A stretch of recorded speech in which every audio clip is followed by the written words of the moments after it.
Now's the time. This Yeah, is where this one's going to be interesting. it's going to be interesting. I'm sure we're going to get controversial. We're going to have people are going to have different, just because, first of all, I mean, for anybody who listens to us, we understand different strokes for different folks. You have your favorite places, we have ours. First off, make a disclaimer for me. Tell you right now, I'm going to say this, get it out of the way. Q39, most overrated barbecue in the area. That's me. You will not find Gates on my list.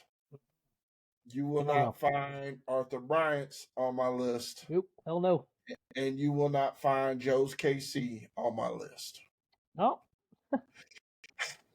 Now, here's the thing. I go off by what I've had, go by off of what I was raised from, and go by off of what my taste buds, what I like. Yep.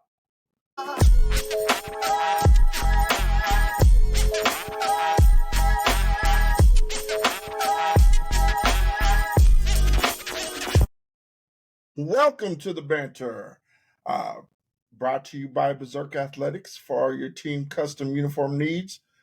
I'm Dave. That's Hobbsy.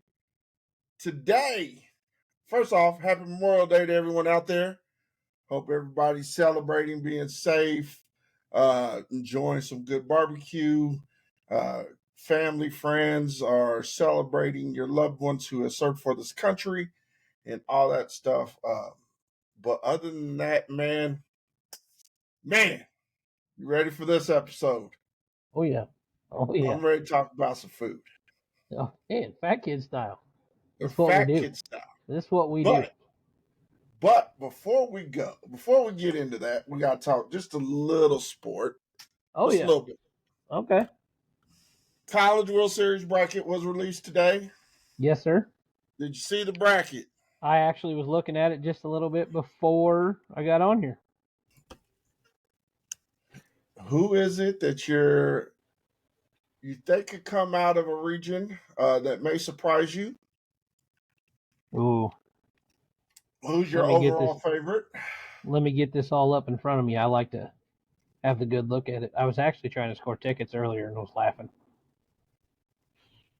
I was like, You see, by the way, have you seen the resale cost of College World Series tickets nowadays?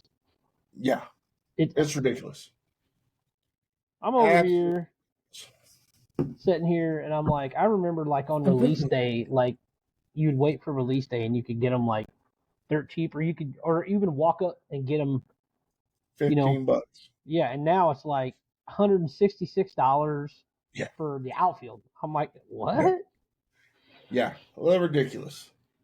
Ooh, all right. Seeds. Let's see, top 4 seeds. Kentucky, North Carolina, Tennessee, and Texas A&M. Okay. Out of those 4, will all 4 make? Or who is the favorite in your eyes to make it? Well, man, that's tough. Tennessee's really good. They've come on. Arkansas is always dangerous. There's some teams in there that make some noise. The top 4, I don't know, man. It's hard. Not all 4 of them will make it. You know that. Somebody will get dropped out of there. I mean, this sounds bad. I'd love to see all 4 of them get dropped out. I love when that happens. All of them, the one I'm rooting for the most, as much as I would love to see Tennessee get there. Again, I love the coach. I just think they're just so hit and miss this year. Yeah. But the one I'm actually kind of rooting for is Texas A&M. Yeah. I'm not I'm not sold on Kentucky. And watching North Carolina, I'm not sold on North Carolina either. So, that's fair. Other than that, man, it's kind of, I think Tennessee has set up the nice route to get there. Yeah. The one I'm hoping gets there the most, because I think they are there. They're like so close every year. Is East Carolina, the Pirates? Yeah. They're always the bridesmaid, never the bride, and they're always on the cusp. And I think what happens is if they get out of their regional, then they would face probably Tennessee in the Super Regional. And they're East Carolina's in Greenville, right? They're in the Greenville Regional. Is Yeah. that, correct me if I'm wrong, is that not where Wake Forest is at? Yeah. So, but that'll be. But Wake, man, what the? Those guys like. Wake Forest isn't. Was it preseason number one? Yeah, and just now, just out of nowhere. Yeah. But in the College Station Regional, there's Texas. There's that. Yep. Dude, I'm telling you right now, people sleep on it, and I've said it before. The HBCU, Grambling State, man, they're scrappy. Well, how about and then Fayetteville Regional? I mean, you gotta. I know you're a Kansas guy, but how about Southeastern Missouri? Oh, SEMO, baby. Hey. Now, tough road there because careful with those boys. Yeah, they got to tell them in Arkansas. Man, you know how it is too. Is pitching gets hot on any of these teams. Woo. Hold on. Then on top of that, they got Southern Miss, who's always a sleeper. Oh yeah, Southern Miss is grimy. And Georgia Tech. Georgia Tech is surprised a lot of people this year. They got, I believe he is the freshman of the year. He was a freshman of the year at the ACC. I don't know about the overall national freshman of the year. But man, it's like I look at some of these regionals, man. I'll tell you what, the one I'm liking the most. Clemson's regional is pretty good too. Yeah. Woohoo! You got Clemson, Coastal Carolina, Vandy, High Point.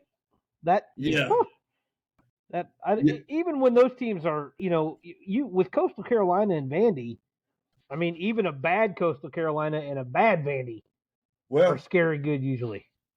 I'll tell you right here, I look at the Greenville Regional. Yeah. Dude, don't sleep on West Virginia and don't sleep on Duke. No, that's a scary crew there. Some of these are. I mean, Corvallis, dude, if anybody watches like Indiana State, and then I mean, Florida's still Florida, but I mean Florida's been up and down all year. I mean, God, you got the Raleigh, they got freaking LSU, who is absolutely just like just playing good ball at the right time of the season.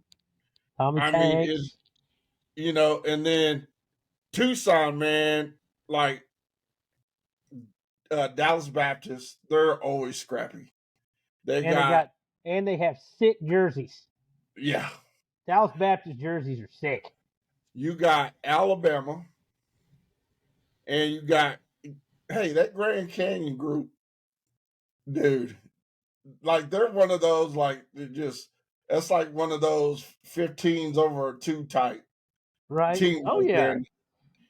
But I watched Arizona versus Southern Cal in the championship game. There was not like they had to pretty much win on a walk-off. Like Oklahoma is like as hot as apparently they were. It took a walk-off over Kansas. And then Oklahoma State just came in and just said, let's go ahead. You're not walking away to the SEC with the Big 12 tournament trophy. We'll go ahead and keep that in the Big 12. How about some of the randomness of the baseball teams to give you an idea that you don't have to go to like one of the power teams, like D1 power teams. I mean, Western Michigan, Indiana State, just to get UC Irvine. But Nichols, you see some of these Bryant Bulldogs. Stetson. UNCW doesn't surprise me. That they're actually, that's a scrappy little area there. Not to mention a beautiful place to go if you've never been there. Oh man, but I mean, I High look at it, Point, man, and it's like St. Niagara. John, Yes.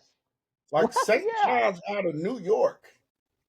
Like when I think of St. John's University, I think basketball. Yeah, exactly. And all of a sudden you're like, what? Last thing I've ever think is baseball. But Long Island, I like that. like, come on, man, Nickel State, like, I I like think, San you, Diego University Athletics. oh, that region, the Santa Barbara region, Yeah. The or Toros. Fresno State. Man, it's That's a old like old group. yep. That is an old group. I mean, you got UC Santa Barbara that if you like, I don't. I mean, there's people that, like, you have to be true baseball fans to stay up and watch college baseball on the West Coast. It's so fun though. It's so But it's awesome. fun. Yeah, it's so fun. It's much better than Like watching. I mean, I love Major League Baseball, but it's so much better than watching it. it is West Coast baseball. We talked about this before. It's different. It's Oh yeah. it's it is not what it's like. It's vice versa now. West Coast baseball used to be what the SEC was, Yep. and it kind of vice versa now. It's changed. I think, and I asked your opinion. You think of football other than basketball, football and baseball? Do you believe that there's a lot of SEC bias when it comes to picking these teams? Uh, I mean, in Just because, baseball, I think it's kind of hard because I mean, the one thing that I mean, most of those schools have it going for them that they have the ability to play year round in a lot of those places. yeah, So it's hard to be biased against the SEC in college baseball because you look at the teams in the SEC, you look yeah, at the teams in the ACC, you look at all the teams on the southern side. You know, it's tough to say you're biased against them. yeah, Because every year, man, someone gets in there and one of these, the odd East Coast schools or somebody random will knock them out. But most of the times, it's hard to be. Football's a little different. yeah. The SEC in baseball, man, is like it's just loaded. So it's like even Top, a bad team's pretty good. top to bottom. So yeah, and it's hard to. I don't think they're biased with the SEC. I think usually they seem to. I mean, there are years where it's like, oh my god, the entire SEC's going. But again, look at that. Look at the records. Look at who they Yeah, play every. They're playing each other all the time. It'd be yeah, like being in the AL East. yeah. That's You're when you're playing the best of the best all the time, and inevitably then somebody comes out of somewhere else in the dirty South, somewhere oh down there and wins the whole thing. Because then you'll roll through. The SEC teams will get in there, and all of a sudden here comes Mississippi State. You know, which I don't know if are they in the SEC? yeah. Mississippi Yeah, State so is. see exactly. For So example, so it's the nut team or some of the other teams down there, or an ACC team like Clemson will come in there, and it's well, inevitable. Someone from down that side's always going to come smacking I it. had there was a long shot, but I said it myself. I think I said at the beginning of the year. Uh, my Kansas Jayhawks. Yeah, They were right. They were kind of on the bubble going into the Big 12 tournament. They pretty much would have had to win it, but they showed that program. As much as we got to say, man, it's the the baseball program is up and coming. yeah. You know, Well, I mean, I shit. Their early season ass whooping of my Horned Frogs is what changed my Horned Frogs' entire season. well, and then they Like, knocked them out of the tournament. yeah, it's like Jesus Christ, man. And like I said, they were a walk off.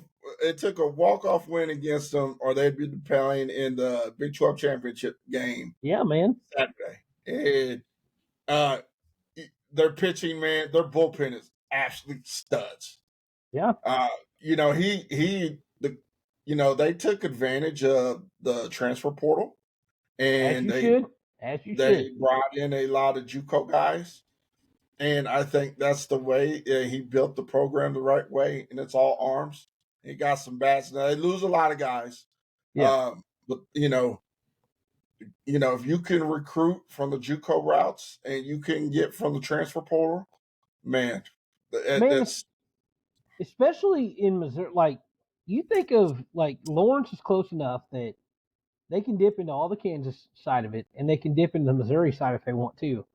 You think of it's really hard to argue in D2 baseball.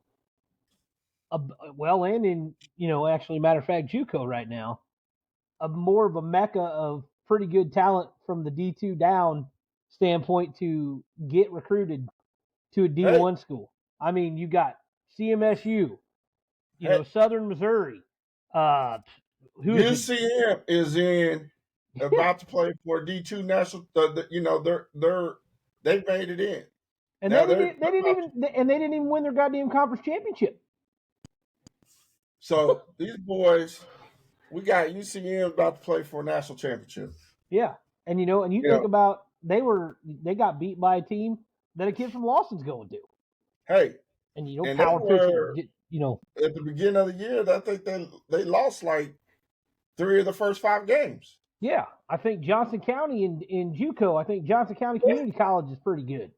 Oh, they're I'll tell you what, they're yeah. They're nice. I mean, there's some pretty legit baseball to pick from if you want. You can sneak in there and get some of them pitcher boys that have worked to get their stuff where they need to, or have hit the weight room, or put on some pounds, or honed in hitting.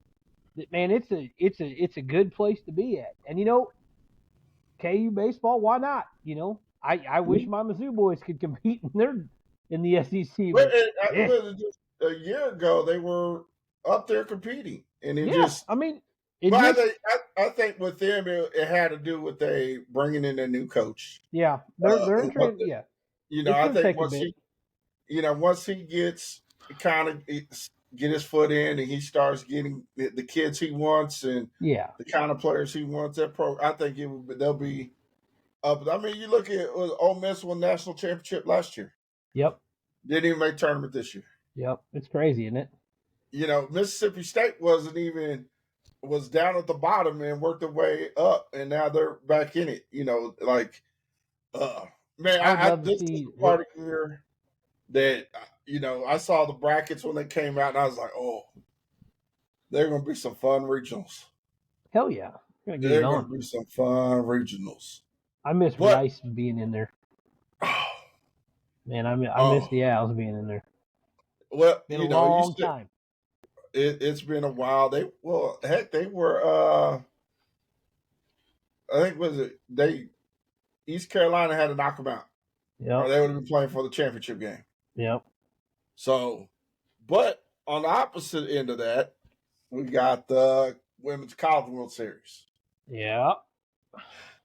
Hey, where it is the field of 8, where it's always been so overloaded with SEC schools, there's 2 of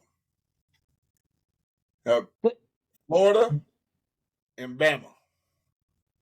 Like, this field is so wide. I mean, and granted, like, Oklahoma is getting hot again, but they were knocked out of the number 1 team spot for a while. Yeah, I was going to say, they got chumped down there for a little bit.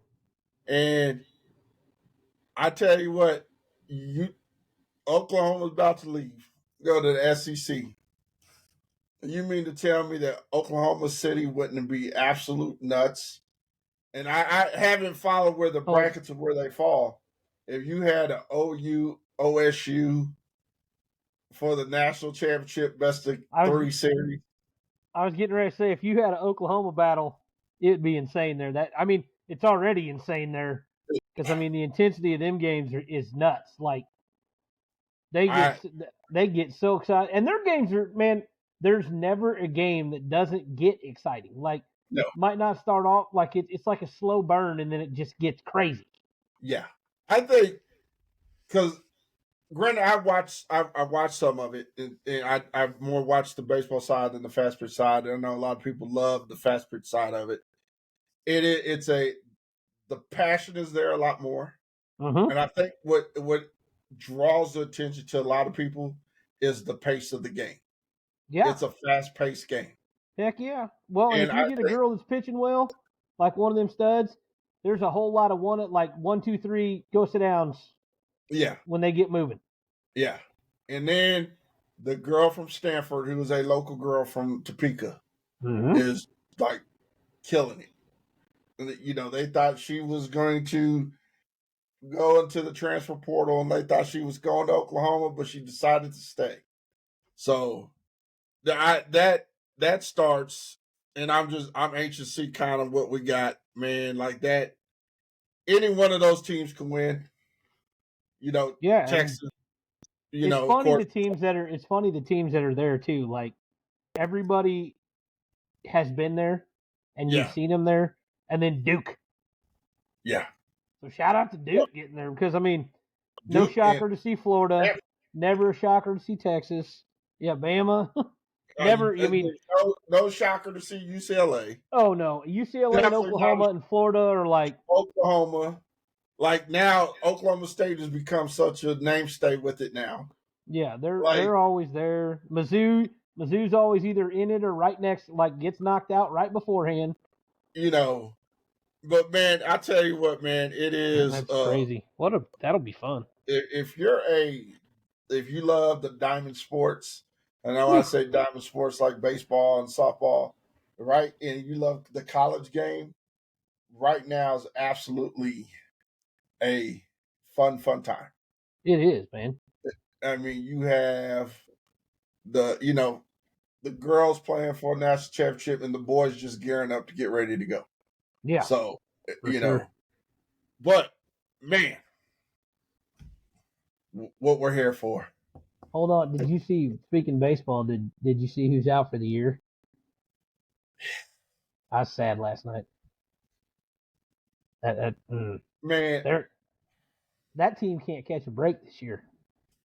I saw like, they should be rolling. He's was since 2020. You had the COVID year, then he had ACL, then he had what was it? He was still recovering from ACL. Then he won MVP, then an MVP, and then now he's out again with the ACL. Yeah, tough, man. It's tough, man, because it's him and Tatis have so much talent. It's not even funny. And one goes the PED route and then blows the shoulder out. One's got bad knees, like is weak in the knee. Obviously, it's like two of the biggest stars in the game sitting on the sideline. I hate it. I absolutely hate it because they're two of the most exciting guys too. It's like lightning in a bottle with both of them all of the time. Like there's not. Don't get me wrong. There's a ton of exciting players in the major leagues right now, like more than ever.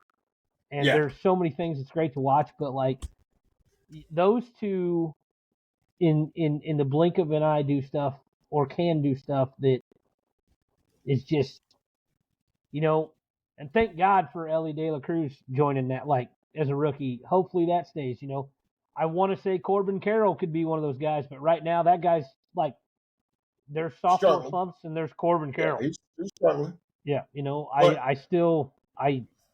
it's just tough when one of those guys. It always dude, watching just the way they love the game. So when one of them gets hurt, it just takes something away from it. I feel like it's just it sucks. The excitement part though is like like Pirates brought up Paul Skeens. Oh yeah, and you have to. As a Pirates fan, you have to be excited about that. Oh, yeah. And as a baseball player, when you finally see his debut and he comes out and he's just dealing, it's, you're like, this is what's fun about the sport. Hell yeah, he's smoke. Unfortunately, and I kind of read, and, there's a lot of people starting to write off Jackson Holiday. And that's a mistake. And I keep going, it's like, okay, he came up. They gave him a shot. Yep. He's going to figure it out. Yeah, that's a mistake. He's going to figure it out, and when he figures it out, did they rush him? No, I don't think they did. I think they brought him up, did what they to see what they had. If he stayed hot, you're rolling with him right now. Yeah, and it's a confidence thing, man. Like he started out, he struggled. Then everybody forget he's a baby. He's a kid, man. It's going to take him some time. Yeah, that's heavy lies the crown. Your dad was a stud. There's all the hype. You're on a team that's got a legit shot with a whole bunch of youngsters. He's like got, little brother to stud. Yeah, and go back down. Get your confidence back. He's already hitting again. He's been hitting there. He'll get hot again. And, the best thing about the Orioles is there's time. There's time and there's plenty of kids there. And that whole group together is what's going to be scary. And, if you remember the first time Heston came up last year, he wasn't very good either. Yeah. It's going to happen. Kowser just went nuts. Like he's just felt good. Westberg is hitting the ball. You can't. And then Adley was made to play Major League Baseball. Yeah. So Adley was ready. Like he was in the minors long enough. Adley was just ready to go. And if you remember, Adley started out a little slow before Adley got going too. And then Gunnar Henderson's just a freak. Barton's just a freak. This is how I kind of, when someone asked me about it, I kind of, if they understood Royals baseball, how I compared it to was Alex Gordon. Oh yeah. He was a semi-local kid up there in Nebraska.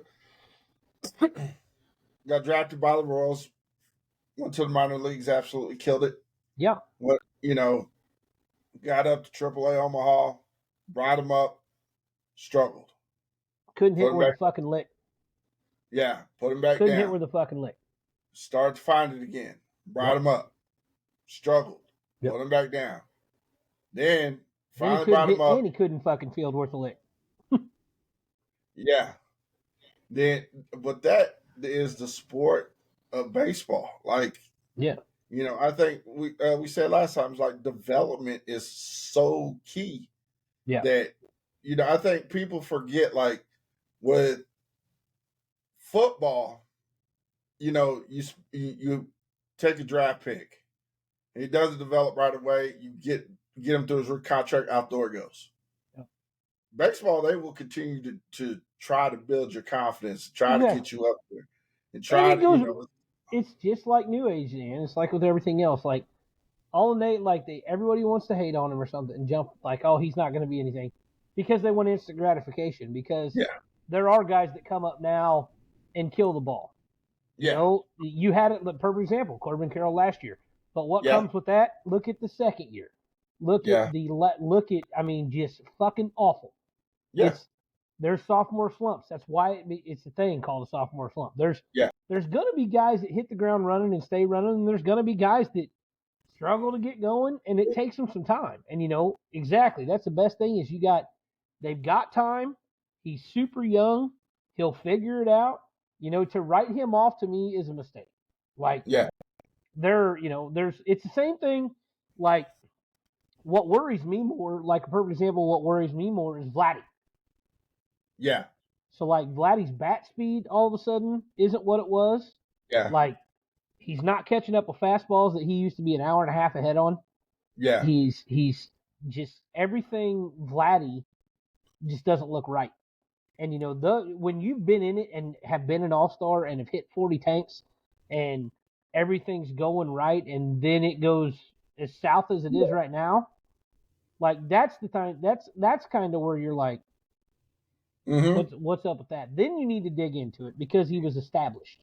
Holiday, he's not established yet. He's a height guy. What was he? 19, 20? Exactly, and he's not. It's a height, man, and yes, the talent's there, but you're not going. Don't get me wrong. Minor league pitching is impressive, but you're going into the major leagues where everybody's coming out there to fucking send your ass to the bench. They ain't trying to. You ain't getting anybody shitty pitches. You're getting nothing but the best, and they're coming right after you. Was this time last year just walked across the stage? Exactly. Like, we're not talking like the development wasn't crazy good. It's like this kid just graduated high school, Yeah. There's not, there ain't a whole lot of Bryce Harpers out there. No. It's just not how that usually works. There's not a ton of Griffies out there. That's why they are who they are. You know how many guys, and that's what people don't understand. You know how many guys that are still came out highly touted to be the next, stud, and are still sitting in the minors trying to figure stuff out. Tons of them.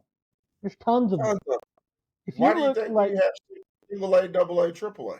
Exactly. I mean, you look at perfect example. Miguel Andujar from the Yankees. Yeah.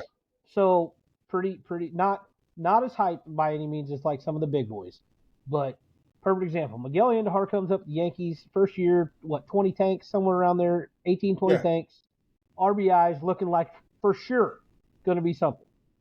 Yeah. Nope. Last year, now we're talking. This is like from 2018 to now. Yeah.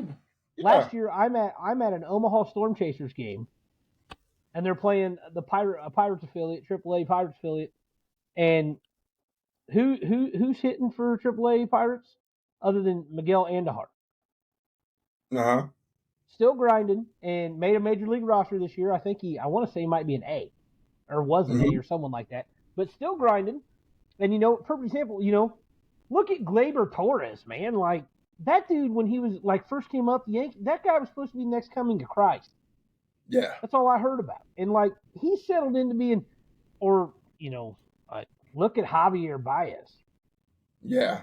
I mean, do you remember all the Cubs young kids? Like, I think I heard more about Baez than anybody, like other than Chris Bryant. But that's another perfect example, man. Like it was there, and then it doesn't take long. You can fade out of it just as much as you can get hot into it. But he's a kid.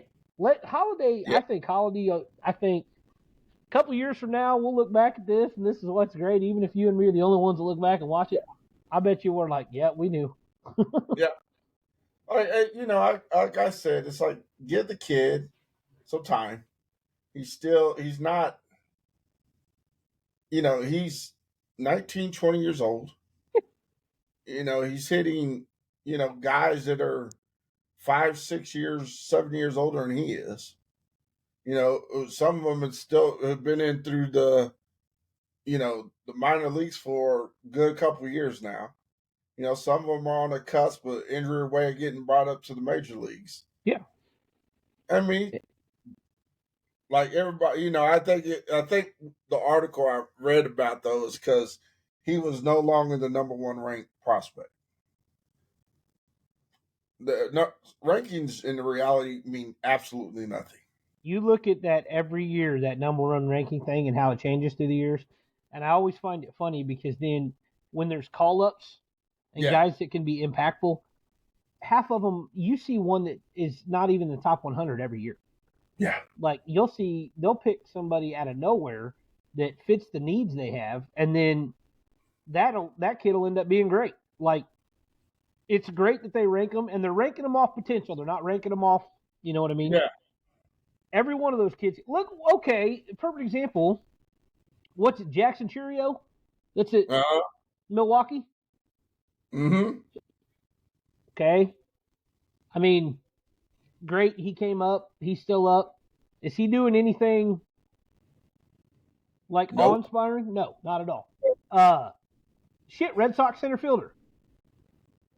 Kenez or whatever. Yeah. Yeah. I mean, it's like, okay. Wyatt Langford from the Rangers. His only home run he had hit before he got hurt was an inside the Parker. Yeah. And all the kid did in the minor leagues for the 5 minutes he was in it from Florida, when he got out of Florida, is hit tanks. Yeah. He came up and an inside the park home run is the only thing he got. There's, we still got Junior Camillero from the Blue Jays, or not Blue Jays, but from the Rays to come up that we'll see. James Wood, the monster from the Nationals that can crank. Dylan Cruz is going to come up soon, or going to make his way through there in the next couple of years. Yeah. Are those guys guaranteed to be successful when they first come up? No. Do you remember when the Nats brought one up a couple years ago? I can't even think of his name now, but he was a big prospect. And he was an infielder, and he ended up being terrible, not good.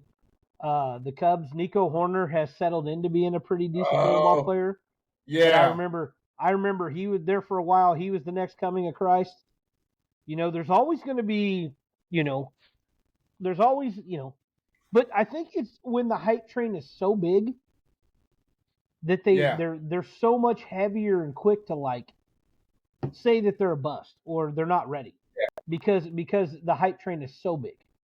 You remember when Vladdy came up, perfect example. When Vladdy came up, Vladdy didn't like ooh and ah for a little bit. Yeah, he didn't. Yeah, it took him a while to get going too. It's just like the same to me. It's like Boba Fett. Boba Fett, perfect example. Perfect example because he was that way. It was like he didn't. It's like you hear about all the hype, and then when he came up, you're like, you're up here because your dad's name. Yeah. You're up here because of your last name. But then he started to perform. Another perfect example, and he's killing it this year. And this is two of them, two perfect examples. And so you'd have to be a baseball person to know these two. Like, I feel like, but there was a trade a few years ago, and there was a guy named C.J. Abrams that was a shortstop prospect for one San Diego Padres. And he became a national, and they had thought first he was getting blocked by Tatis. Then they thought maybe he wasn't going to pan out, and he went over to the Nationals, and the kid's slowly, sneaky becoming a star. Yeah. And he's doing it under everybody's radar because no one gives a shit about the Nationals. But C.J. Abrams. And now, one even longer, you got to go back to like 2014 for this one. I think 2014, 2015, Texas Rangers, they were all but sending, they were already, Elvis Andrews was heading out the door. They were writing the book, closing that book for Jurickson Profar. He was supposed to be everything. And we didn't get Jurickson Profar, the hitter, until now. We're 7 to 10 years into his career or whatever now.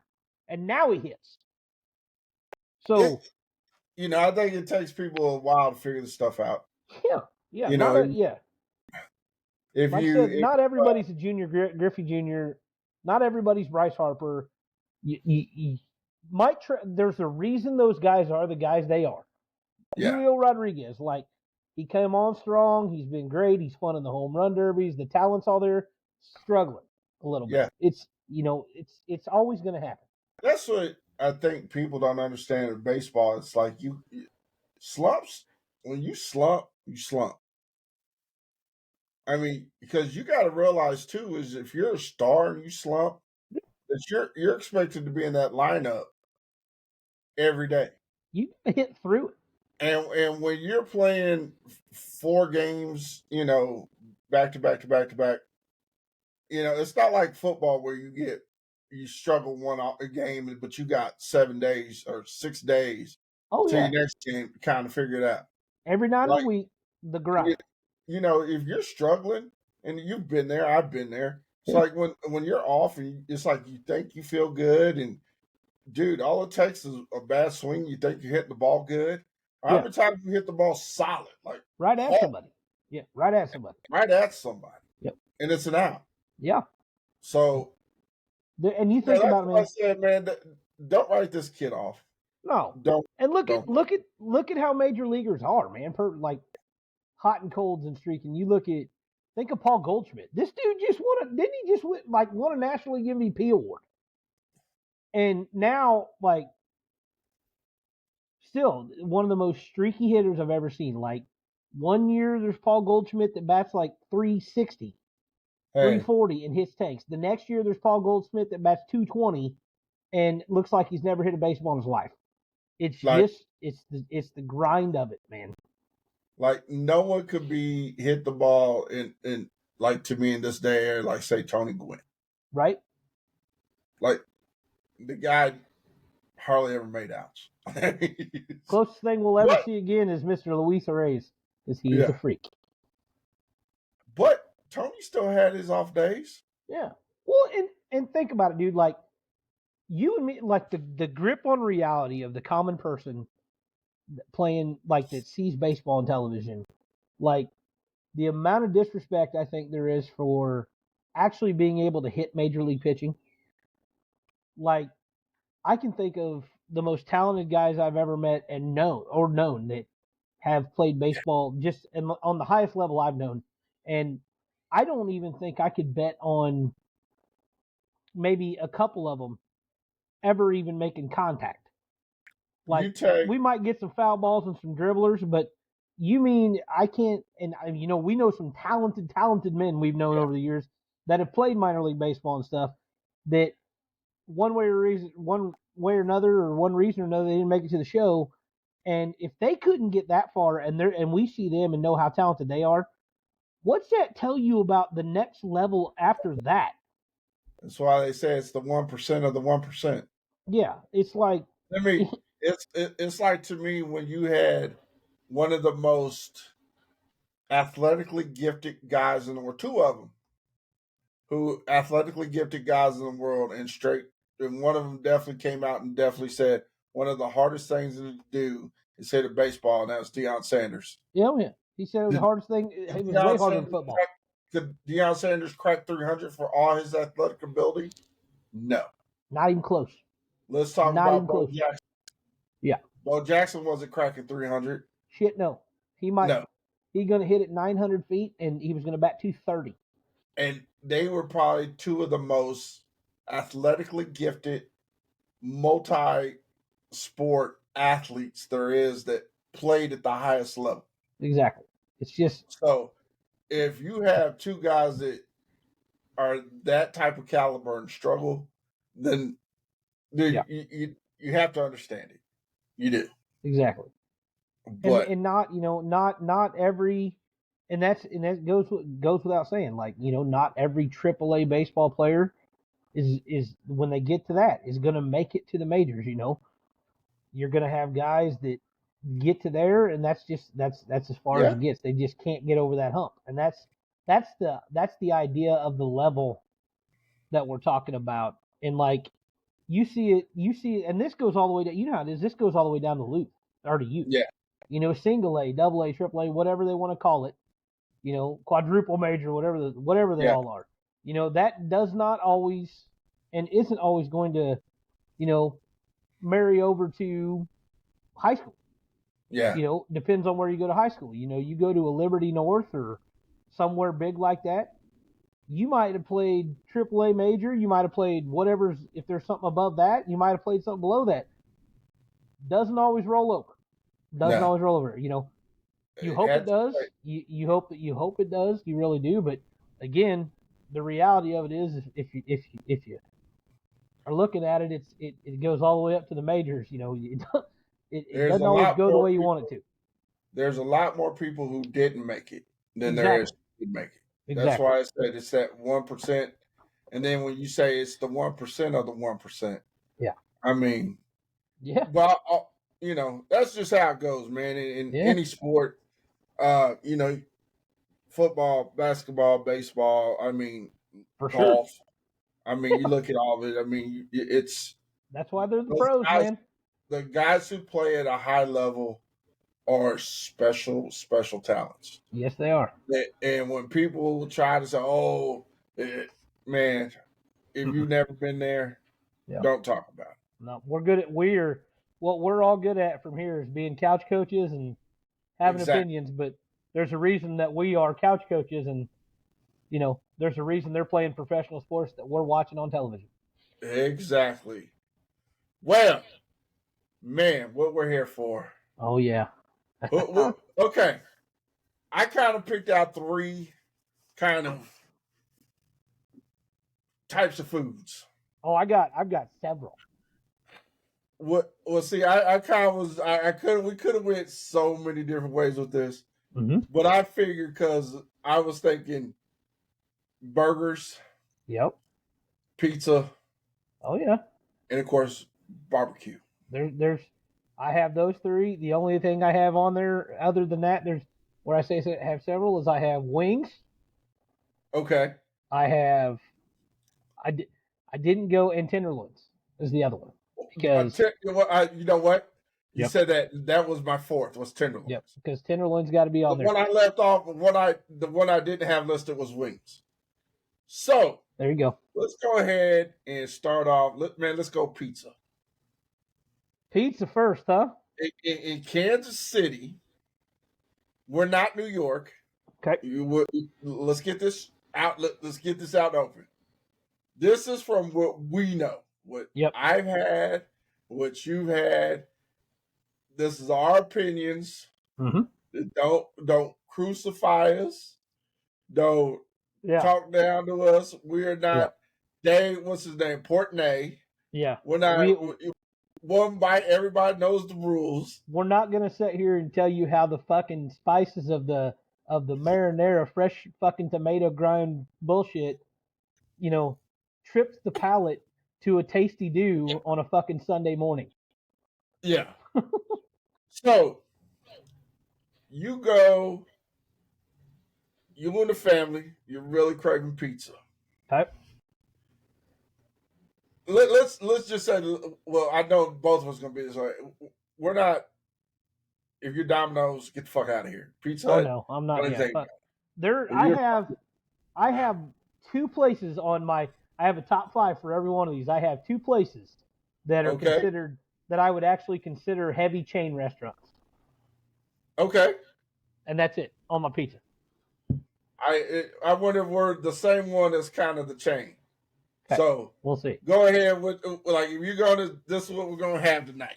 All right. So if we're just going straight to get pizza, cheap, family, convenient, in town, convenient being the key word, there is, and this is not my best pizza. Now let's everybody remember this. This is in no particular order. I will rank them in order when we get finished. But if I'm just gonna go get pizza, if we're on the way home, and the wife says, "Hey, I want pizza," I guarantee you, without a doubt, Casey's Pizza. Woo! Casey's Pizza. Woo! You said Casey. That was a sleeper pick for me. Yep, and here's why. Anybody who grew up in a small town, we didn't have a lot of options, and Casey's has always been an option to most of the places, any small town place. So, and people will call it gas station pizza. You call it whatever the fuck you want to call it. I call it badass. So it's clutch. It never is. Even a bad Casey's pizza is awesome. To me, I like cold pizza in the morning. Yeah.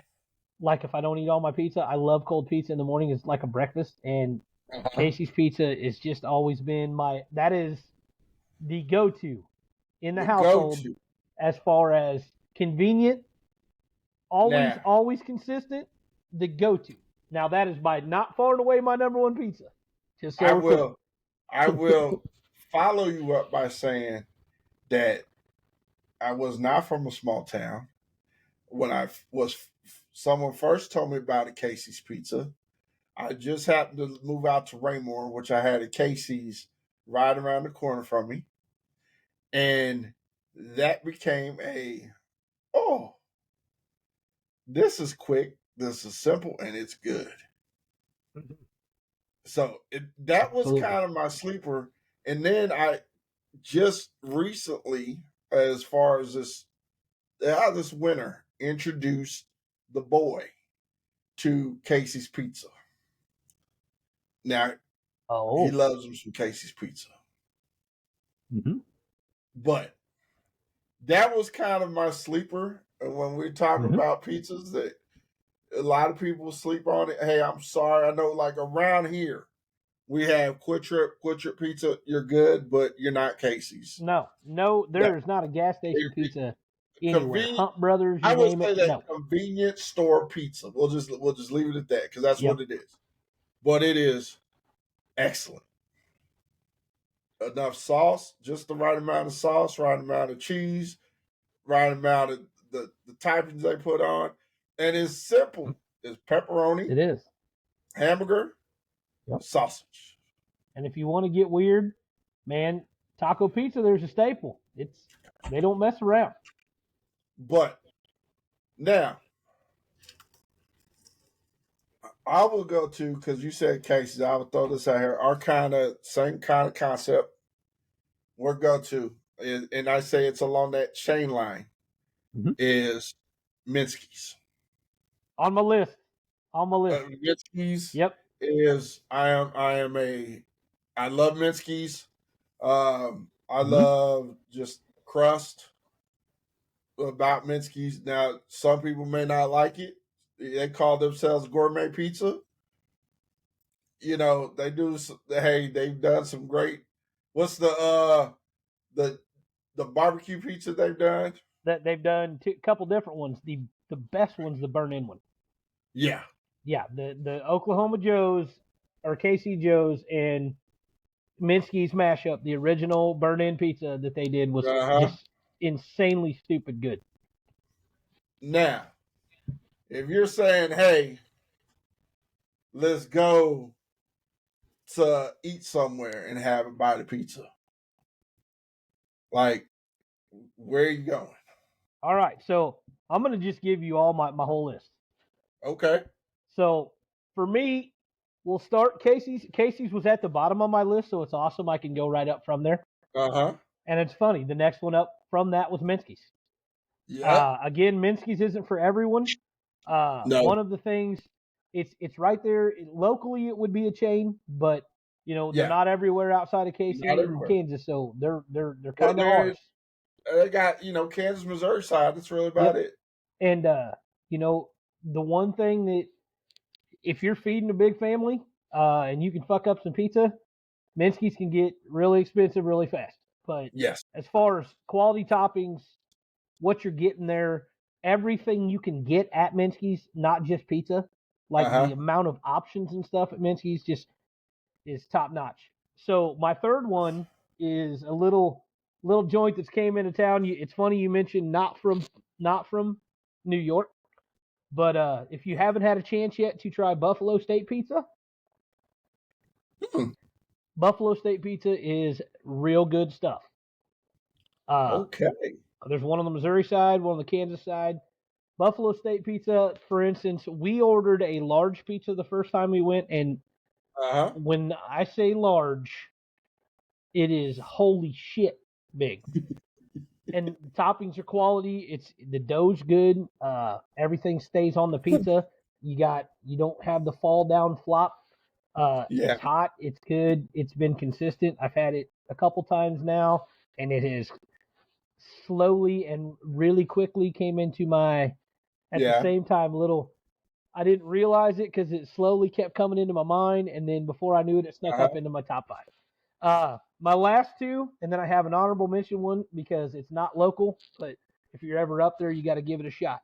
My last two are kind of local to over here, and mostly kind of in the Northland. One, I guess you consider is right over on the other side of the river, but Uh-huh. I still think that it's kind of ours in a way.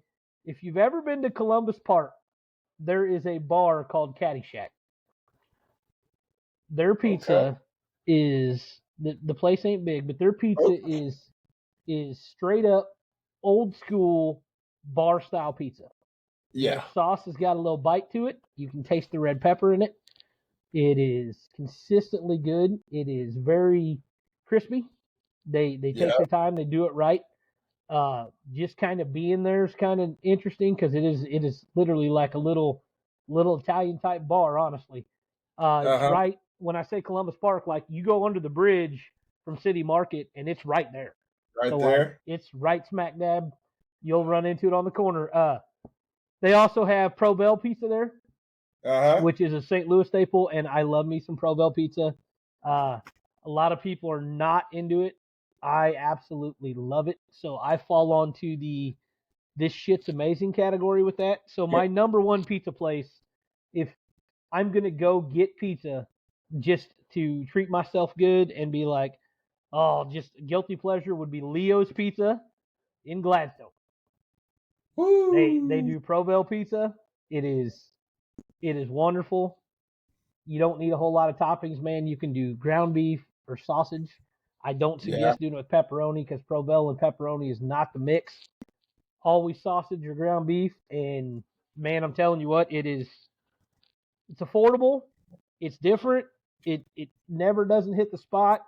It's old school, and the fact is, for the longest time, you can't order it online. A lot of times, if you go on a Friday or a Saturday, you order it at peak pizza time. You better be planning for the long haul because you might not get your pizza till 8 o'clock or 9 o'clock unless you're going to pick it up. But my number one is definitely Leo's Pizza, and that's just me. Everyone's going to be different. Like I said, a lot of people don't like Pro-Bel cheese. A lot of people don't even know what the fuck Pro-Bel cheese is. So it's a St. Louis staple for you guys that do know that part. IMOs, give you an example. But yeah, those are my 5.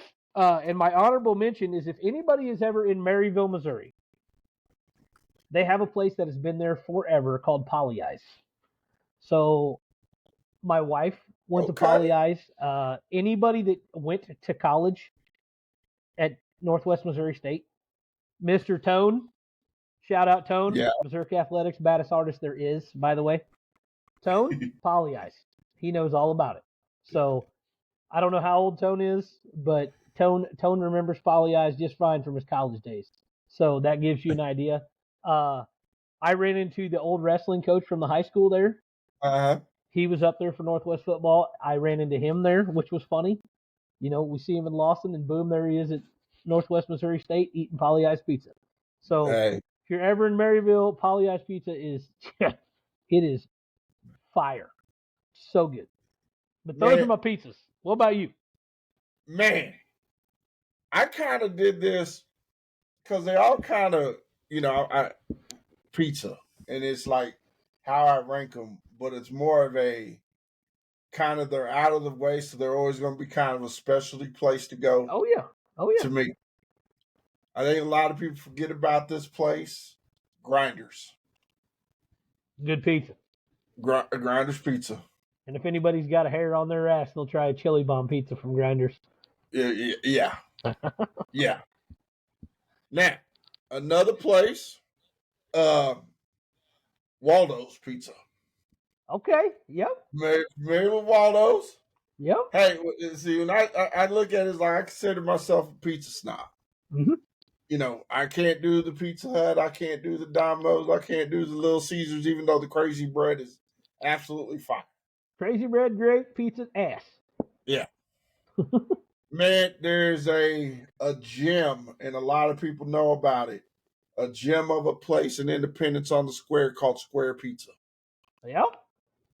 Square Pizza, man. And wonder why they call it Square? For one, it's on the Independence Square, and they cut their pizzas into square slices. Yes, sir. There's nothing about that place I don't like. Just they have a lot of specialty pizzas. The Hawaiian pizzas. They got, all kinds of different ones. Mexican pizza or taco pizza, all that other one. But man, the all meat pizza, man, crushing it.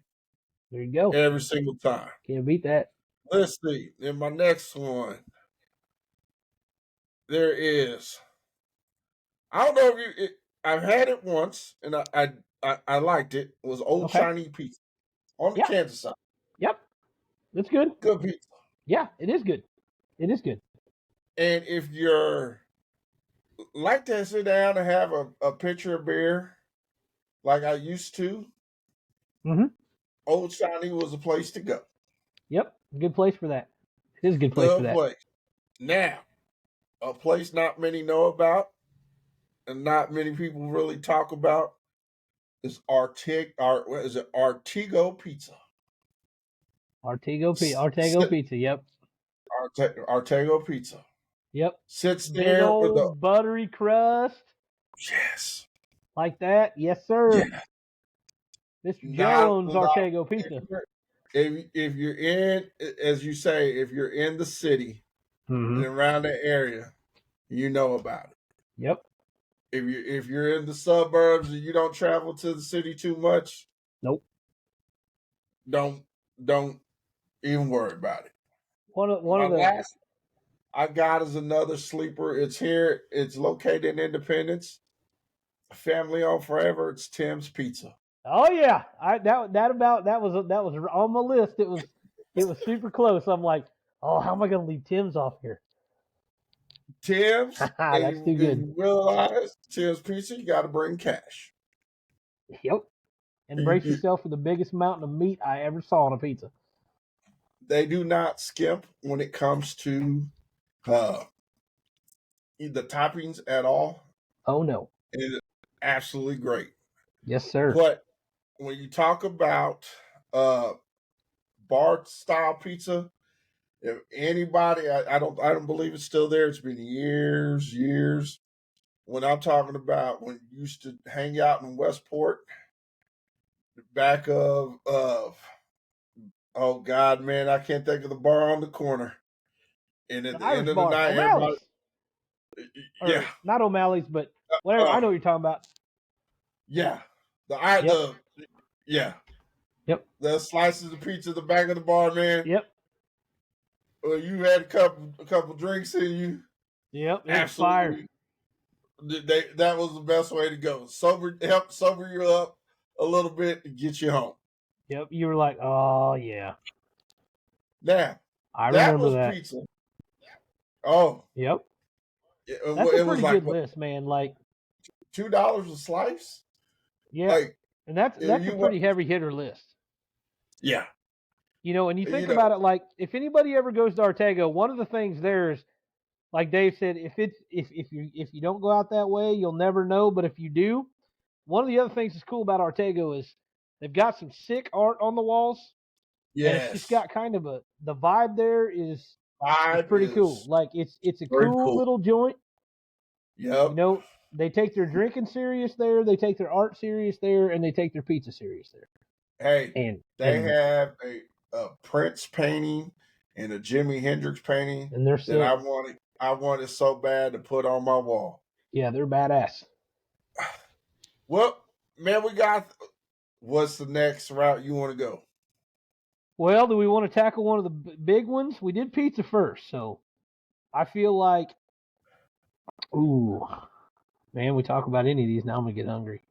We'll save barbecue for last because that one's gonna be Okay. barbecue's gonna be a. We'll It's, wait for barbecue. barbecue's gonna be a touchy. Yeah, we'll wait for barbecue. So Well, let's man, go. let's go. Go ahead. I was gonna say let's go tenderloins. That's what I was gonna say. Yep, let's go tenderloins. Let's see. So Tenderloins. so you know me well. For those that don't, it doesn't even fucking matter. I don't care if you know me or not. But one of the things I thoroughly enjoy is I have always been a tenderloin guy. Big fan of the tenderloin sandwich. Don't get me So am I. wrong, tenderloin with some mashed potatoes and gravy is all good and stuff, but I am a big fan of the tenderloin sandwich. I love it. I like them with mustard. I like them with mayonnaise. I like them with mayonnaise and mustard. Just don't put no goddamn horseradish on my tenderloin. You So don't that's a put big horseradish. thing. I'm a horseradish Yeah, guy. I don't. I'm not a horseradish guy. But one of the biggest things to me is there's one on this list that I constantly see on Facebook. I constantly see pictures of. I am every time someone on our buddy list posts a picture of it, I see it and I kind of giggle because the taste of it, don't get me wrong, is solid, but they are Uh fucking huh. enamored. It's a size thing. Now let me Yeah, just say this first. People, a good tenderloin is not good because it's as big as a fucking plate. that's Just so true. we're clear. If it Yeah. isn't seasoned, if you eat it and there's more batter than there is meat, Then it wasn't done then right. you're not getting the point here. No. Now, bang for your buck, one of the places on here that has this tenderloin, don't get me wrong, bang for the buck, you can't beat it. But as far as taste wise, there are better, and I will happily give you a few. Now, you want me to go all five first? Hit it. All right. So my first one, like I said, every place I wanted to give everyone like a little hole in the wall. If you're from the city, you know about it, but Yeah. you might not know. Yeah. Uh, I believe that you and me have a buddy. I haven't seen him in a long time, but he might help coach a berserk team whose neighbor might own this place or did own this place last I knew. Shout out to the Lunchbox Ooh. in the West Bottoms. Uh, Ooh. when you look at it, you're not at all thinking food. That's the last fucking thing you're thinking. If you go there at night, you're certainly not fucking thinking this is a good place to eat. You go in the West Bottoms and you find the lunchbox. And the one thing I can say about the tenderloin, it's on a more of a hoagie bun, which I don't like Uh, that part. But the tenderloin itself, is a good meat to bun ratio. Flavor's good. It's not super fat. It is always good, and everything from there, because lunchbox will come up again on one of these lists for me. Oh yeah. Yeah, the lunchbox is a sneaky, just heavy hitter. So again, if you don't know, now you do. If you're not comfortable going to places that appear as a convenience store, aka liquor store, and a little sketchy. Yet then it ain't for you. But if none of that bothers you, go in there, go to the counter, look at the chalkboard menu above the counter, and you aren't gonna find anything in that place that isn't absolutely badass. Everything there. So that's my sneaky little honorable mention shout out. New to the list, blew my mind, didn't even know they had it. Just became like a regular thing. For a while, I guess it was a special, and now it's become a full menu item. Two Halves Brewing Company in Liberty. Oh. Yep. So you know exactly where we're at there. Used to have. Go ahead. Yeah. So Two Halves Brewing Company has a tenderloin that they used to do on special, and now it's become a menu item. This thing is fucking humongous. It is seasoned very well. Three halves, bro. Three halves. My bad. Three halves. I wrote this, and then what's funny is I did this at 3 a.m. So I'm like, it's halves. Which one is it? But yeah, three halves. Very good season. Bun's great. Everything about it's great. Obviously, if you're a beer person, have you one of their beers. Support local there if you're in Liberty. They do good. They do good barbecue. But their tenderloin came out of nowhere. It for me, it crosses off every box you could have to have a good tenderloin. It's really good. It's really good. So it's pretty affordable. That's another good thing is, with tenderloin, if anybody, like when you go grocery shopping and stuff, tenderloin is not, and all the shit that's expensive right now, like tenderloin is not an expensive cut of meat. It's not expensive to make. So if you know what you're doing, or when you order one, make sure if you're spending buku money on it, you're getting what you're paying for. Yeah. But Three Halves, shout out to them. That dude, it is already in my top, and it's crazy. Sandy's Restaurant. Okay. Blue Springs. Wonderful tenderloin sandwich. A little on the thick side. Sometimes it just depends on the cooks. Like a lot of places, it varies. A morning cook, a lunch cook, a dinner cook. Especially in the food industry now, restaurants have a hard time getting good help. A lot of the good cooks are gone. Learning to cook or do something that is scratch made takes time. Some people don't get it. Some people do. Some people rush through it. But Sandy's tenderloin has always been awesome. One would also on Sandy's, I have Slash PTs in Grain Valley, or not Grain Valley, Oak Grove. They're all the same over that way. But PTs is good. Also really big. I do think it lacks flavor for what it is, but a good one. And then this is the one where I have a big tenderloin list. I'm sorry about that. This is the one where a lot of people are enamored by size, but flavor wise, I don't think it is the best. A lot of people think it is. In North Kansas City, Christie's Firehouse. Christine's Firehouse. Firehouse. It is, which was oddly on my list. It is delicious. Don't get me wrong. Yeah. It is a very good tenderloin. Bang for the buck, it doesn't get any better. No. You are not going to get a tenderloin anywhere for that price, that big, that's good. Like, you might get one, but you're going to have way more batter than you do. Exactly. Tenderloin this big. People, little subtle hint if you're there, the bun this big thing Dave's talking about, big thing there is make sure you order an extra bun. Yeah. That is the best way to do that. You will have breakfast, lunch, and dinner for the next day if you eat normal. Now, if you're my big ass, you have, if you're lucky, you got lunch and maybe a little dinner. But yeah, awesome. It's good. It's not in my top 2. It is my number 3. I love the size of it. Bang for the buck.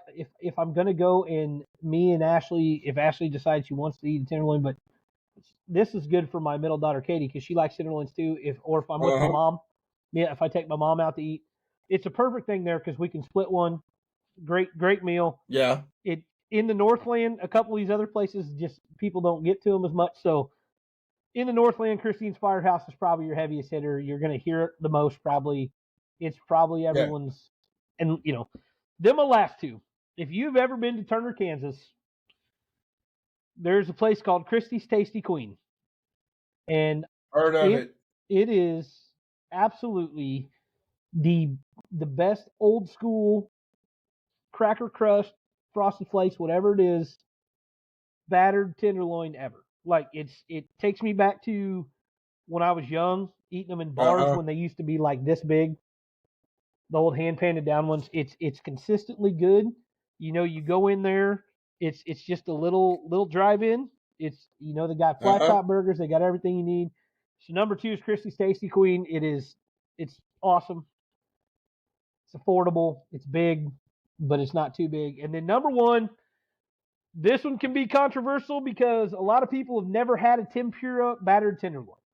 Now everyone thinks of breaded tenderloins and they think of flour, cracker crust, frosted flakes, just plain frosted flakes. There are several different ways you'll have tenderloins at different places, and everyone's a good way. Like everyone's different. Now, Kitty's has been in Kansas City since my mom was young. My mom is in her 70s, to give you an idea. Kitty's is ran by 2 little old Chinese people. It's changed owners a couple times. I'm telling you now, take cash with you and do not plan on at all standing inside that place from breakfast time to lunchtime rush. You're not going to stand inside. If you are, you're going to be rubbing elbows with maybe a dude that's been on a 3-week bender, or maybe a Chiefs player. You just never know. But Kitty's is a staple for Kansas City that some people don't know about. Some people do know about. Some people won't go anywhere near where it's at. But Kitty's makes a tempura tenderloin. You get 3 of these thinly sliced pork tenderloins, and they're hot sauce. And it is one of the most, I can't put it into words. I could go on for this for 2 hours. It is the most wonderful fucking thing when it comes to tenderloin I have ever ate in my life. And it is so different. And it is never, ever, ever and I'm not kidding, in 1,000 times I've ate one, ever been shitty. They do a chicken sandwich the same way. So if pork tenderloin's not your jam, switch over and get a chicken. Get a chicken sandwich. It's the same. I suggest trying the hot sauce if you're not a big fan of.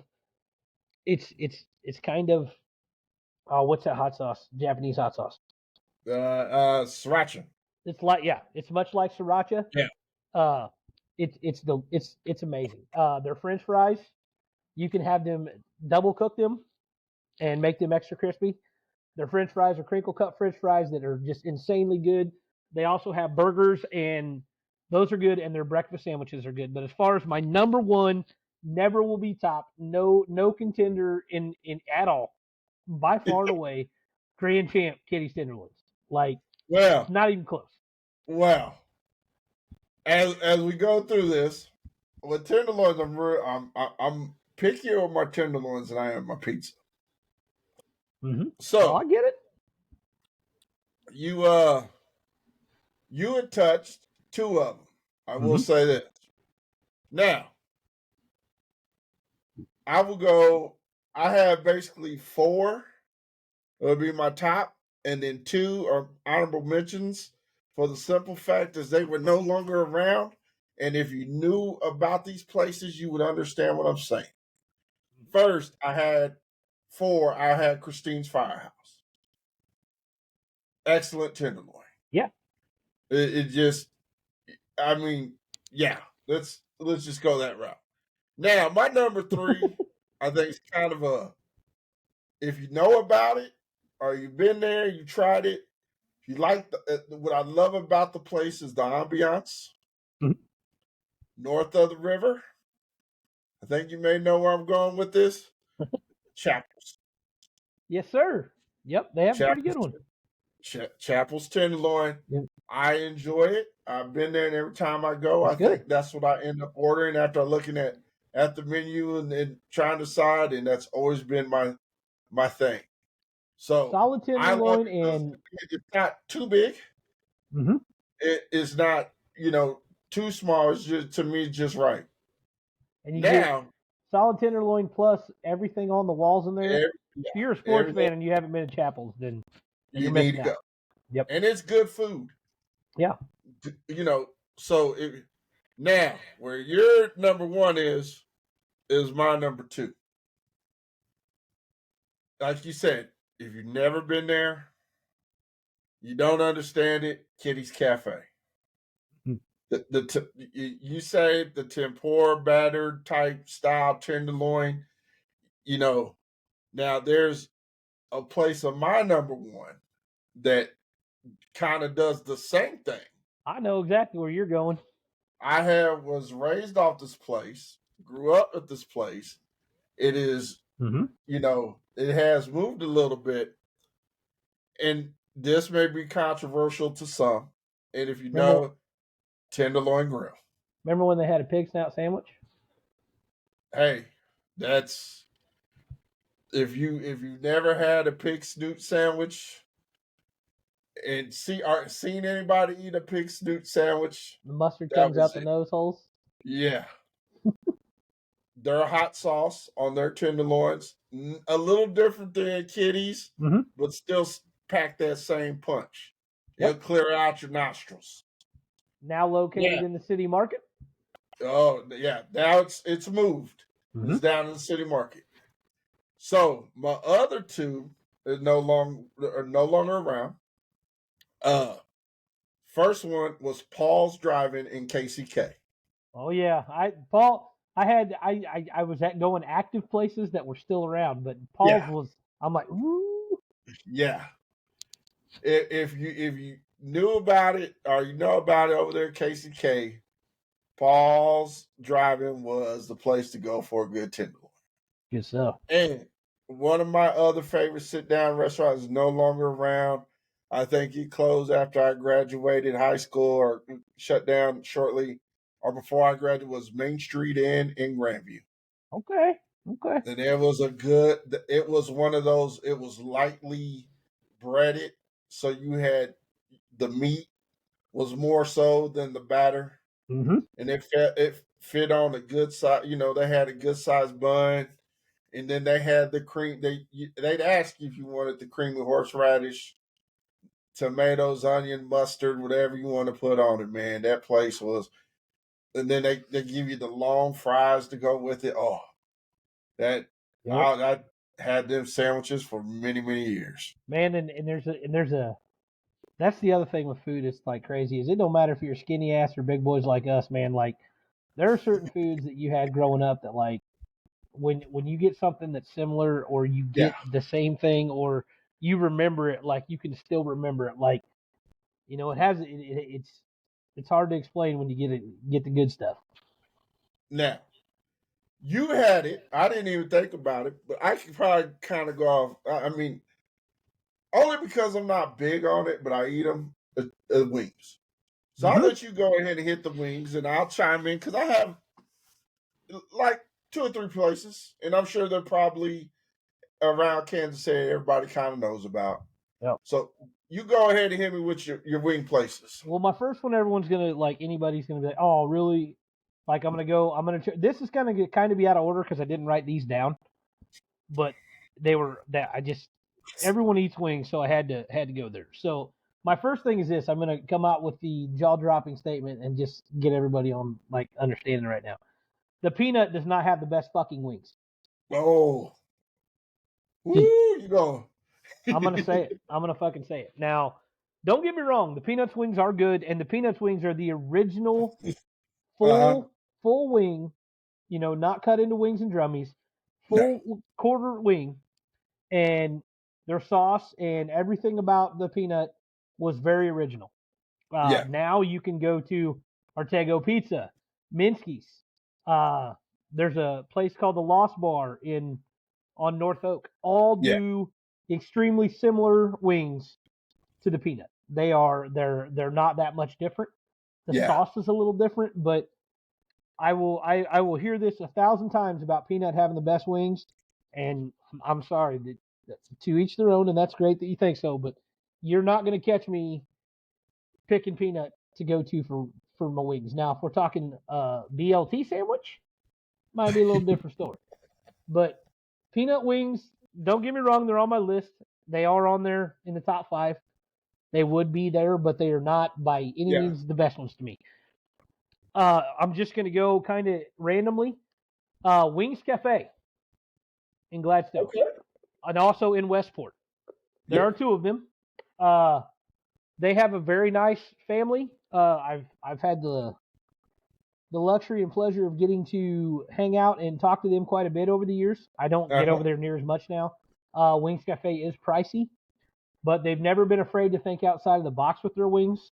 Mm-hmm. And they have a lot of different options. If you want boneless chicken nuggets, they have those. If you want bone-in wings, they have those. They have naked wings. They have breaded wings. They have several different flavors. They have a flavor called Voodoo that is pretty all right. That says enough for me. It's pretty all right. A lot of people go for the fried catfish. They have grandma's mac and cheese that they make. And it's some of the best mac and cheese I've ever had anywhere. Sometimes when she's around, they used to make smoked Gouda mac and cheese. Only once in a while, but it was amazing. But their wings would be on there. They're not. I can't make them number 1 because number 1 is coming up, and it is. So after that, Wings Cafe. I really am a big. I think that a lot of wing places, they're all the same. Yeah, I think that's what's hard. I think that gets hard is they're all the same. Unique wings. I'm going to throw out a random place, and they're not like wings from other places usually, and so they stand out a little bit. Is Red Door? Yeah, has their like whatever the fuck flavored wings those are that they like grill smoke whatever. Those are on there, so they're always good. They're always crispy. They're always done. They're always delicious. They're consistent. Yeah. So they're on there. And then my number 1 is kind of crazy, but True Buffalo Wings. When I think of chicken wings, I think of buffalo wings. I think of, and I would love to get Canuck there if he hasn't already been there, because if anybody would know this, it would probably be Canuck more than anybody, being where he's from is not far from where all that is. But there's Al's Bar that's in Parkville. Now, I fuck the Bills, fuck everything about his sports teams, but True Buffalo Wings, Buffalo Wings. I'll tell you what, Al's, they just churn them out, dude. They're consistently delicious. I could probably eat 100 of them sons of bitches. When he has like Tuesday and Thursday, I think is when he does the half off, or buy a dozen, get a dozen, or whatever it is. But as far, again, another place that's tiny, hard to get into. Get your order to go, or go at a random time. But Al's Chicken Wings in Parkville is my number 1. If I'm going just on True Buffalo Wings alone, it's amazing. Yeah. They're hot wings, they're mild wings, everything. Al's Wings in Parkville, hell yes. I think when it comes to discussion of wings, those wings always seem more as an appetizer. Exactly. Yeah. And I think, when I think of wings, like you said, like myself, I never went to a restaurant and think I'm going to order a plate of wings. If I'm going to a restaurant, I'm going something different. But hey, if you have a good, so that's why, like when you said wings, like the peanut, I'll admit I like their wings. Mm-hmm. Is it one of the first things I think of ordering when I go to peanut? No. I'm going to peanut, have a few drinks. Then, someone orders wings. Cool, let's eat the wings. Yeah. Is it the best? No. There's not a lot you could do with wings. Nope. What makes the wing is the sauce. Exactly. And I think sometimes you have people who overcook the wings. Then you have people who, you better not undercook the wings, but you go to Buffalo Wild Wings and you get something that you think might be a wing. Now, with that said, like you said, you mentioned when Artigo's Pizza's wings. Mm-hmm. Absolutely love them. Yep. Bring them out as an appetizer for my pizza. Yep. Absolutely love them. They're good stuff. Yeah. Hey, so that's kind of where I'm at with wings. I can go either here nor there with them. Yep. You know, let's be honest, when we were all growing up without a Hooters, you didn't go to Hooters for the wings. You went for what you got. Yeah. And now sadly that we're older, I go to Hooters for the wings and not for the eye candy. And then they kind of outrageously price these damn wings. Oh yeah, that's the thing with wings, man. Like the only reason I put wings on here is because for all the boys we know, I know that a lot of the boys and some of the boys that watch us, I'm pretty sure their main meal would probably be wings. Like, yeah, I'm here to say wings are overrated. Yes, they are that. They are that. Man, all right. Number 2. I have to go. Let's go hamburgers. We'll leave because barbecue's got to be number 1. All right. Number 2 is pretty good list here. Let me shoot you mine. Okay. Let me kind of what I have here for hamburgers. So it's kind of not too crazy. Mm-hmm. It all kind of depends on what you look for. Uh-huh. You know, I go like to me. Bun, you know, when you order it and say I want, you know, you tell them how you want the meat cooked. You want it well done. You want it medium. Yeah. They do it just right. Yep. Don't get me wrong. This is gonna be one of those lists. It's gonna be controversial to many people. Well, now, two, you got to think about too. One of the things that everyone's got to keep in mind here is there are big stuffed cheeseburger, like big stuffed burgers, like fatty burgers, and then there are flat top burgers. So so none of these like people are going to be like, what the fuck's the matter with you guys? But at the same time, hey man, different burgers. Some people like the thick burgers. Some people like flat top burgers. I mean, a burger's a burger, man. It's all fucking good. You give me any hamburger and I'm happy. Now, what do you have? I'll go. These no random order for me. Okay. Northland Burger Shack. Okay. I like their burgers. Yeah. Are you talking about Burger Shack in Ameristar?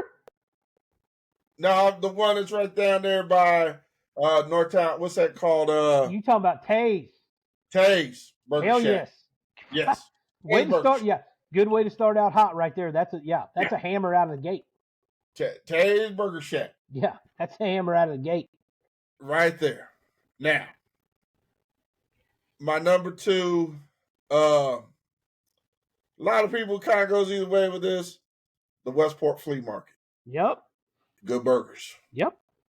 Good burgers. I don't care what anybody says. If you know that like I said, this is our list.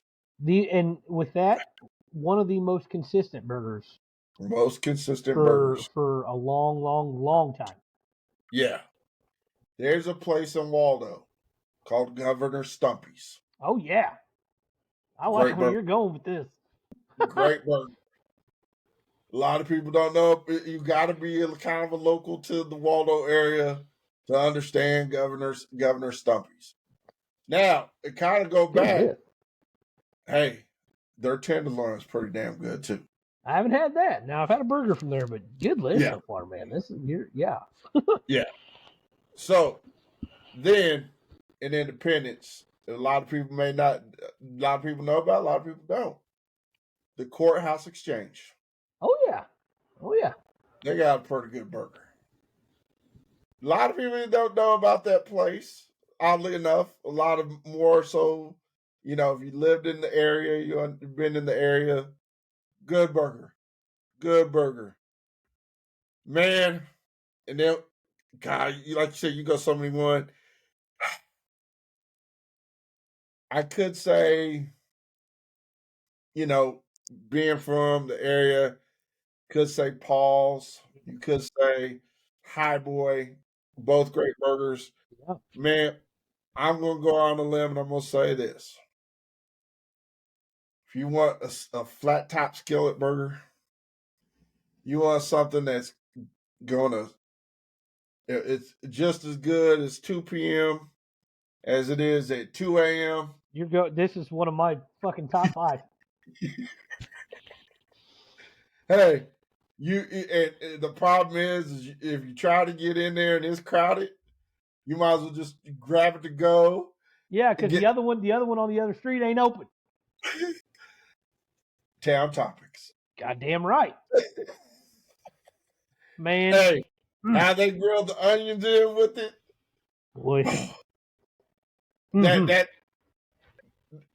There's so many more other places that got good burgers, but that's a fucking killer list.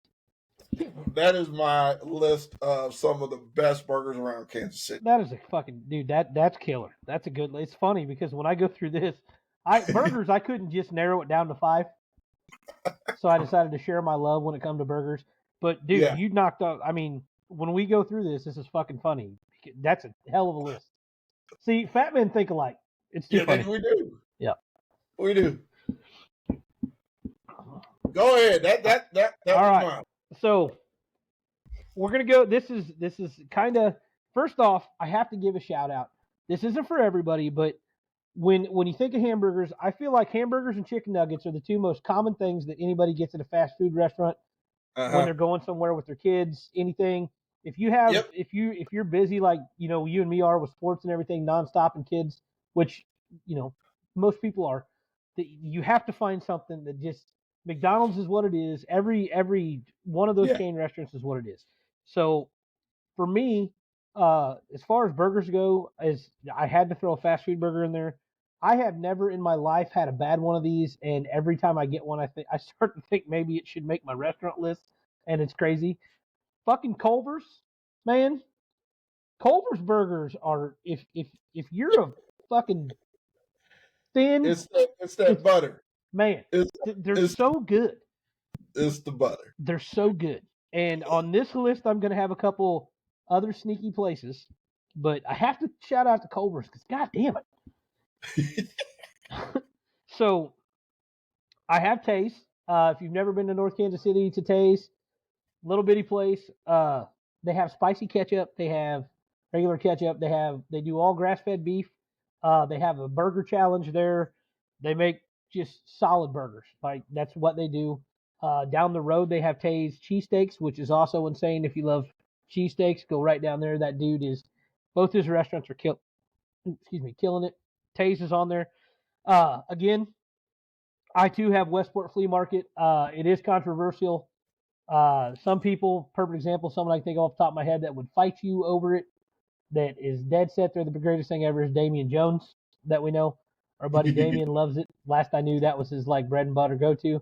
I do not feel as strongly about it as he does, but again, consistent burger. It's been there for a long time, doing it real well, so it's just hard to beat. Now this next one is a Northland staple. It burnt damn near down. Then I think the owner sold it. Then there's only the original is still the best one. They've had a couple people own it. LC's Hamburgers up here. Okay. The original that burnt, that a lot got fucked up when it burnt many years ago, and they've got it back. It's been up and running again for a few years. Growing up, it was like I'm not an onion guy, but I will happily eat an onion on that burger. They caramelize them. LC's, and to liken what an LC's burger tastes like, if you've never had a Town Topic burger, they are almost one and the same. So Town Topic and LC's are, to me, they're almost like twins when it comes to the burger. I'm a huge flat top burger fan. I love those. If you're more into fancy burgers, like, the bigger burgers, if you've ever been to Mason Jar. No, I've never The tried Mason Jar has big, delicious fucking hamburgers. They take their time. They do them right. They have several different ones. They're phenomenal. They're real good. But that's more if you're a big thick burger guy or gal. Yeah. That's on here. Couple sneaky ones. Pigwich.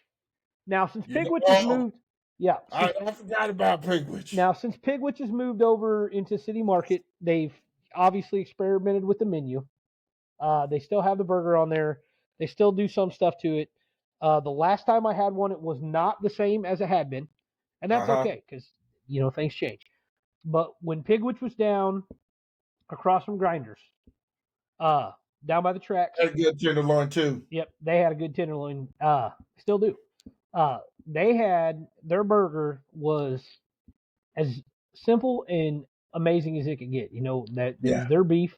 You had a fresh hamburger. They did a double cheeseburger. They did real cheese. They had a porcini aioli, and I do not like mushrooms, but they made a porcini aioli and a ketchup, but it was a tomato jam. It was thicker than ketchup, and you could have it on onion bun or aspirin without it. And it is one of the most, I'm going to use a fancy foodie term. It was one of the most decadent cheeseburgers I ever ate. So I used to love them. It was bigger than a normal cheeseburger, top notch. Can't beat it. It was wonderful. If you go try one now, trust me, like I'm going off the old ones. The new ones are still good. They still do it right, but those used to be amazing. Again, I went here once. I'm going here again. The burgers at the Lunchbox. Not only do they kill it on the tenderloins, not only do they kill it with their KC strip like Philly cheesesteak. They use KC strip steak to make their Philly cheesesteaks. They have amazing French fries. Their breakfast beaters are insane. Their burgers are also fucking wonderful. They make amazing burgers. My last two, I got Helen's Jad Bar, North Kansas City, another place. Helen's.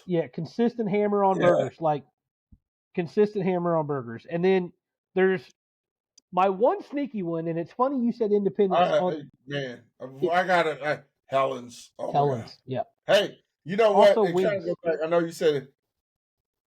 Sneaky good pizza too. Mm-hmm. Oh yeah, and wings. Helen's got it going on. Hey, big drinks, cheap prices. And if you're right by North Kansas City Hospital, you better have fucking good food. Yeah. One of my sneaky ones. I've got two sneaky ones, and then my number one right now, because it's changed in a bit. So two sneaky ones. One, when you said Independence on the Square downtown, I'm going to go with Dave's Bakery. Ooh. So it's over by the post office. It is a little Chinese people run it. It's more known for donuts and their bakery stuff. Yeah, I've had the donuts. Yeah, they make hamburgers in there. Did not know that. And they are fucking fire. That's always because I've had the donuts. So it's about the donuts. No one's ever thought about that place. And Ashley introduced it to me. It was, when she worked over at the post office there. She's like, you got to try this. And I'm telling you right now, people, if you've never had a burger from Dave's Bakery, go in there and get your burger. I mean, it's legit. I guess I'm making that. I'm making that trip. Yeah, I mean, it's legit. I think I went through everything. I got two left. Right now, my favorite is Much Like Taste. It is new to the scene. It is on North Oak. It is called Danny's Burgers, or Danny's Burger Shack. Again, flat top burgers. He makes onion rings as well. What kind of batter? They kind of remind me of High Boy onion rings. To kind of give you an idea, they're pretty goddamn good. They sell out fast. He runs out of them a lot. So far, every burger I've had from there, I don't try to buy into a hype thing, but I wanted to try them myself. Every burger I've had from there is very good. I actually work close to there, so obviously to maintain this fantastic physique of mine, it's not far for me to go get one. He's doing a great job. They're always busy. Everything is awesome. A lot of different choices there. It's good stuff. And my last one is a sneaky pick, and I say that because I feel like it's one of those places that you just know most of the time is probably going to have a decent burger. And it's if you've ever had burgers at a bowling alley, a lot of times when you go to a bowling alley, I'm not a big bowler, but if you ever have bowling alley burgers, then they can sneak up and you're like, holy shit. It used to be for the longest time, if you went to Retro Bowl in Liberty, you got a 300 burger and it would fucking change your life. Like, it was one of the best hamburgers I had ever eaten. A lot of things have changed since then, but still is one of the best ones there was. Now, in Gladstone, there is a Gladstone Bowl. There is a little restaurant inside called Schmitty's. Now, if you go during the day or on a lunch break or something, if you're over that way, they have little old ladies usually in there cooking. when the little old ladies are in there at Schmitty's, who've been cooking burgers probably since before we were ever on this fucking earth. Oh yeah. You already know from the minute you walk in what you're getting into.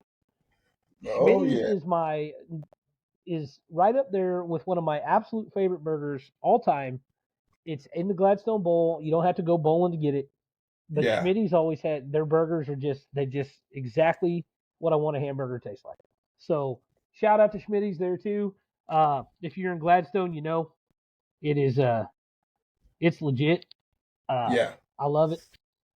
Kind of a hidden place, you know, because people don't you Yeah. don't usually go to a bowling alley thinking of burgers, but Yeah, top baby. notch, man. That's oh yeah. So if you're ever in that area, if you're ever there, give it a shot. You know, you might not like it. Good If you don't, burger. fuck you. I'll eat them all. I don't care. Good burger. So, well, man, now's the time. This is this where this one's going to be interesting. It's going to be interesting. I'm sure we're going to get controversial. We're going to have people are going to have different, just because, first of all, I mean, for anybody who listens to us, we understand different strokes for different folks. You have your favorite places, we have ours. First off, make a disclaimer for me. Tell you right now, I'm going to say this, get it out of the way. Q39, most overrated barbecue in the area. That's me. You will not find Gates on my list. You will not find Arthur Bryant's on my list. Nope, hell no. And you will not find Joe's KC on my list. No. Now, here's the thing. I go off by what I've had, go by off of what I was raised from, and go by off of what my taste buds, what I like. Yep. So, go ahead and let you have it. If you have a disclaimer, go ahead and say it now. You will find Q39 on mine, but it's low, very low. You won't find Joe's on there unless we're talking about French fries. Or one particular sandwich. But other than that, I did not put it on here because I did not include if there was only one thing I eat there. So, again, for those of you that don't know, I actually took some time and actually learned how to smoke barbecue and was an apprentice and worked at Fox and Fire in Kearney there for a while. And so it took my barbecue, I guess, what I looked for in it and what I enjoyed about it and helped it out a lot. It gave me a little more perspective. So that goes into it. I also was able to hone my taste buds on what I really liked and what I didn't. Yeah. Even more. My disclaimer is it's easy to get enamored at a barbecue place by their sides over their meats, because I can tell you this, I might not put some of the places Dave said on here for their barbecue, but I sure as shit might for their sides. Yeah. So some of the that's one of the heavy things about barbecue that I think gets misconstrued a lot is the meat itself is what you're smoking. The beans, the corn, the cheesy corn, the all the apps, they're fucking creative apps everywhere. Yeah. Those are not the barbecue itself. So I think sometimes people get that construed. With that said, again, mine's off taste buds.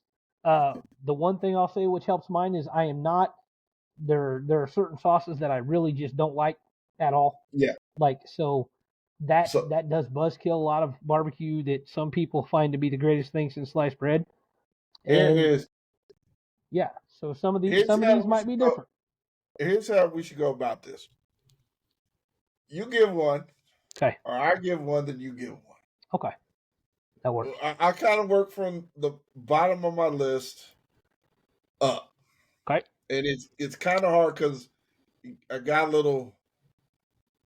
First off, I'll go with hog jaw. Cute. Okay. That's funny. I absolutely liked it. Funny. That was real good. Yep. Sandwich that I had. Oh, yeah. So hog jaw made my list. Okay.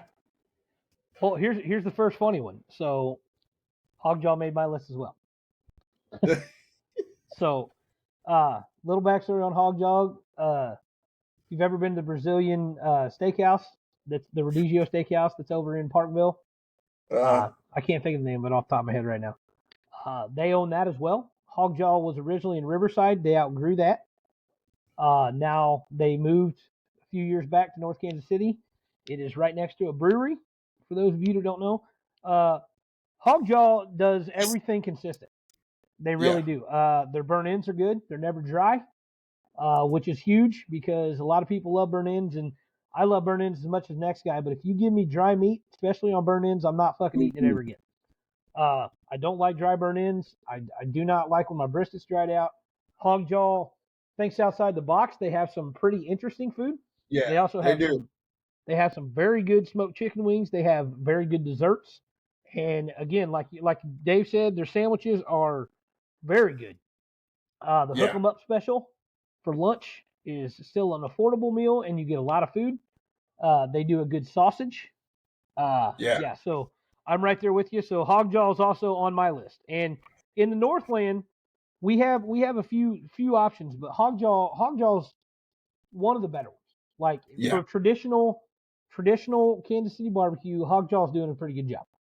Well, I had another kind of let's see. Another one was Scott's Kitchen. Again, yes, Scott's Kitchen.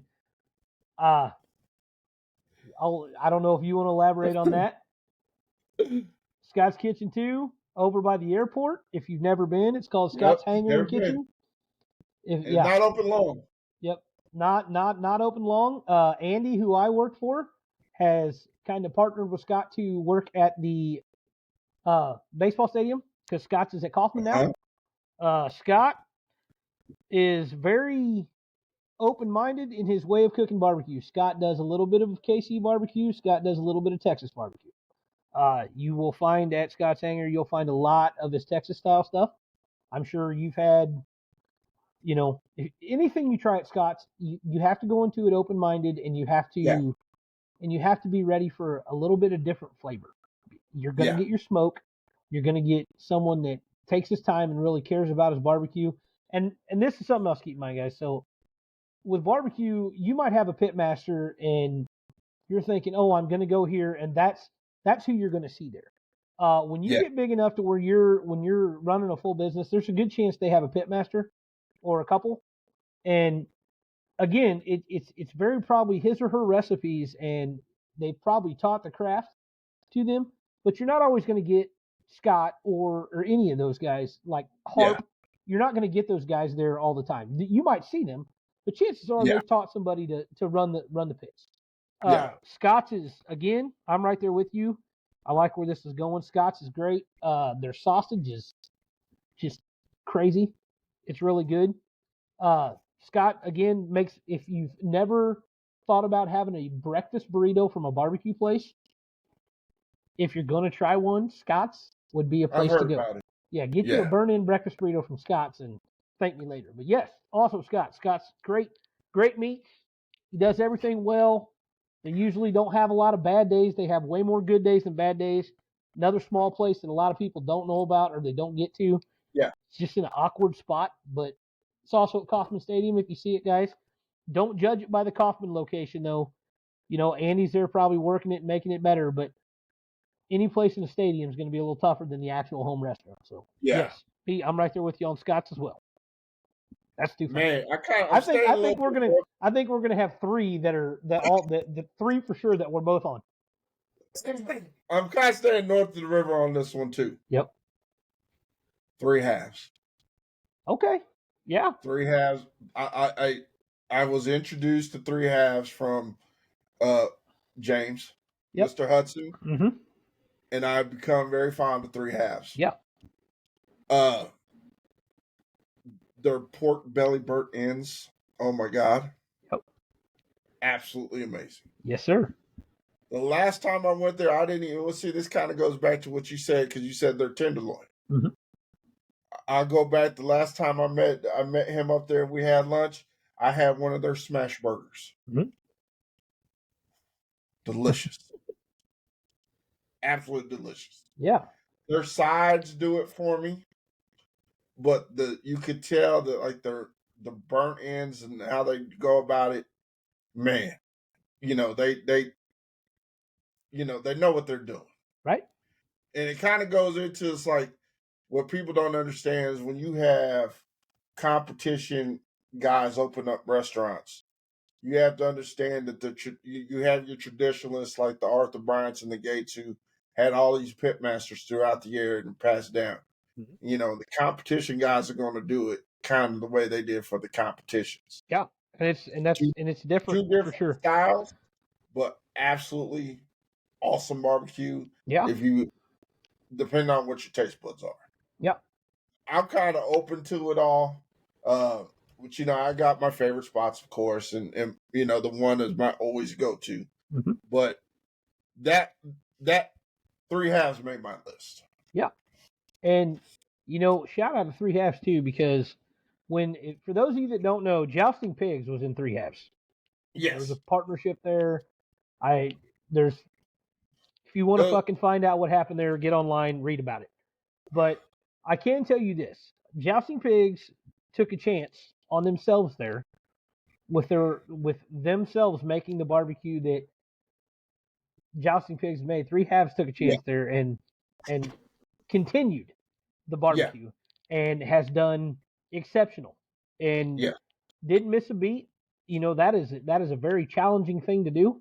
Actually, And I think that's a little better. Yeah, and the fact that they have been able to make it better, stay consistent with it, keep it, and when Jousting Pigs left, didn't lose their fans or their regulars is a testament to how dedicated they were to making sure they did it right. Yeah. Jousting Pigs, for one reason or another, if for those of you who don't know, they ended up going out to the Legends. I believe that didn't work out. They got the Kauffman Stadium deal for, I think it was either Kauffman or Arrowhead there for about 5 minutes.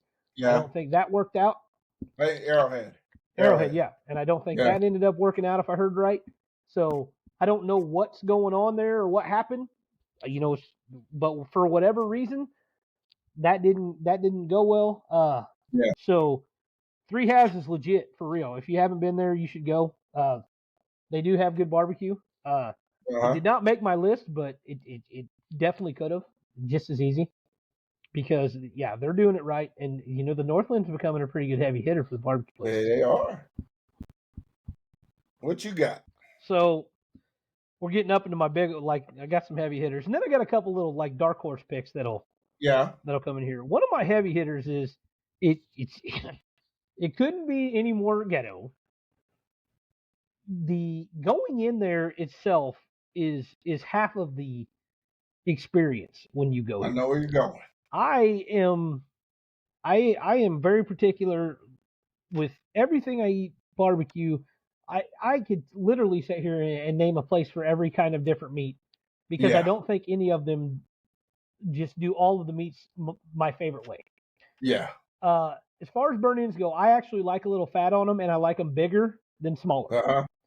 With burn-ins, I also have always liked a sweet sauce as opposed to more vinegary sauce. I like a sweet sticky sauce. This is not like a thick consistency sauce. It is very sweet and runny. But I'll tell you what, on burn ends, it's just insanely good. I am going to tell you right now that you will find me when I want to go get burned into Kansas City at LC. On my list. I love it. I love the everything there. If the only thing I don't like there, and it's not that I don't like it, it's just not very. The way they do it is definitely, if you go to LC's on a regular basis, the way they do sausage is just a whole different thing. It's not what you expect. It's awesome. It's just only LC's can do sausage the way they do it. But you walk in there, man, you see them open the pit. It smells wonderful. You see the great big fish on the wall. You see the picture of Mr. LC. Their fries are fucking fire. Their sandwiches are so big that it takes you 3 days to eat them.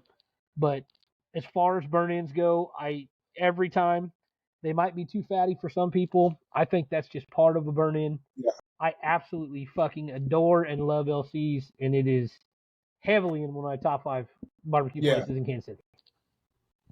So, man, here's one. This one can kind of go either way with people. mm-hmm. I absolutely been there. I love it. I like it. I like was Hayward's. Ooh.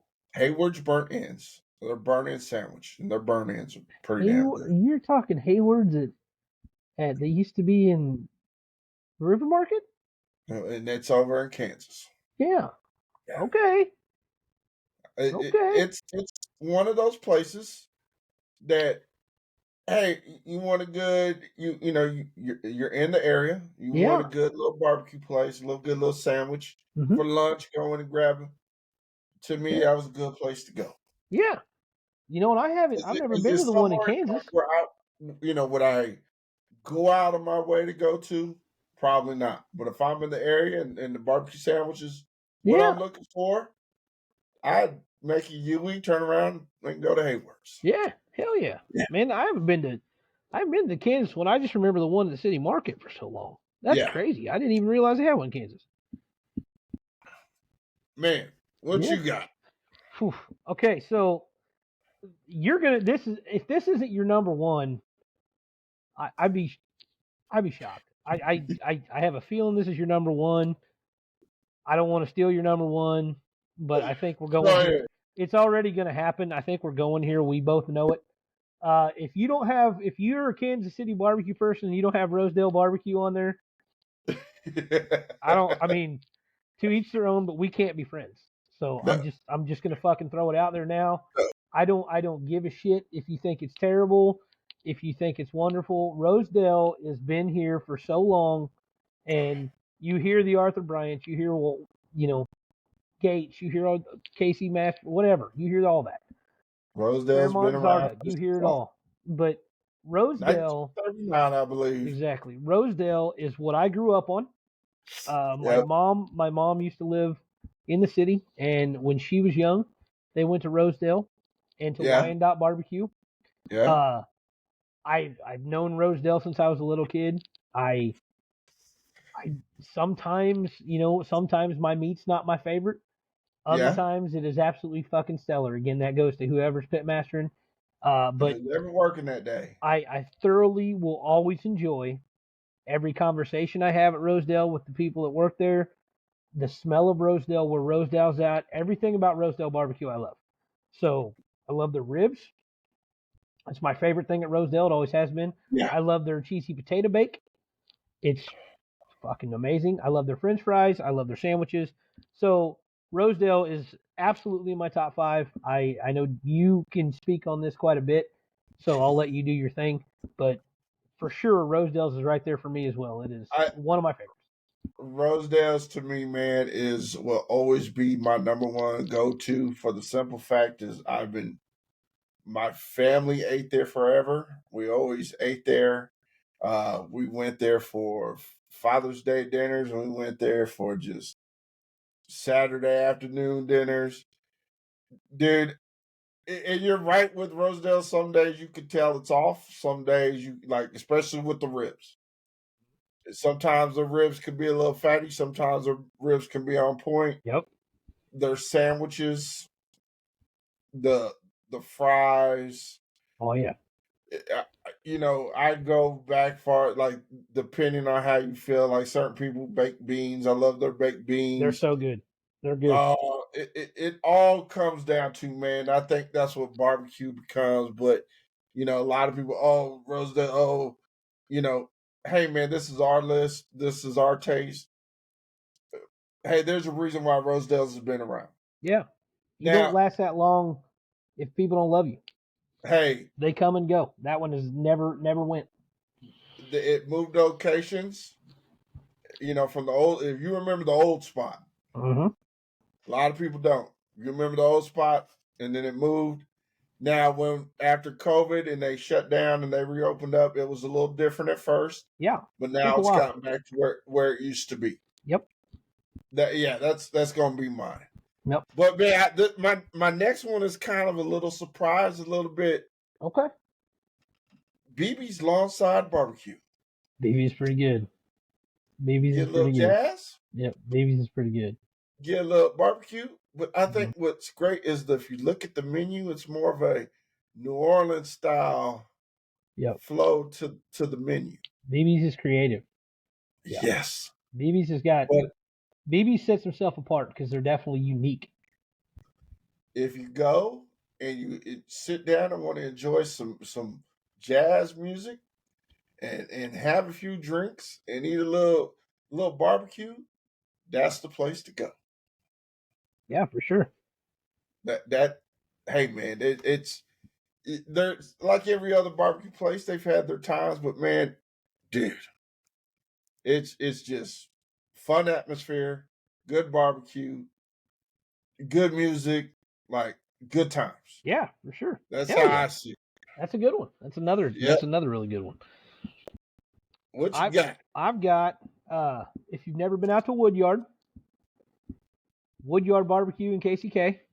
For those of you that don't know why they call it the Woodyard, if you didn't already know, that they supply like a good majority of the wood to a lot of the barbecue smokers and stuff around Kansas City. Woodyard has its specialties.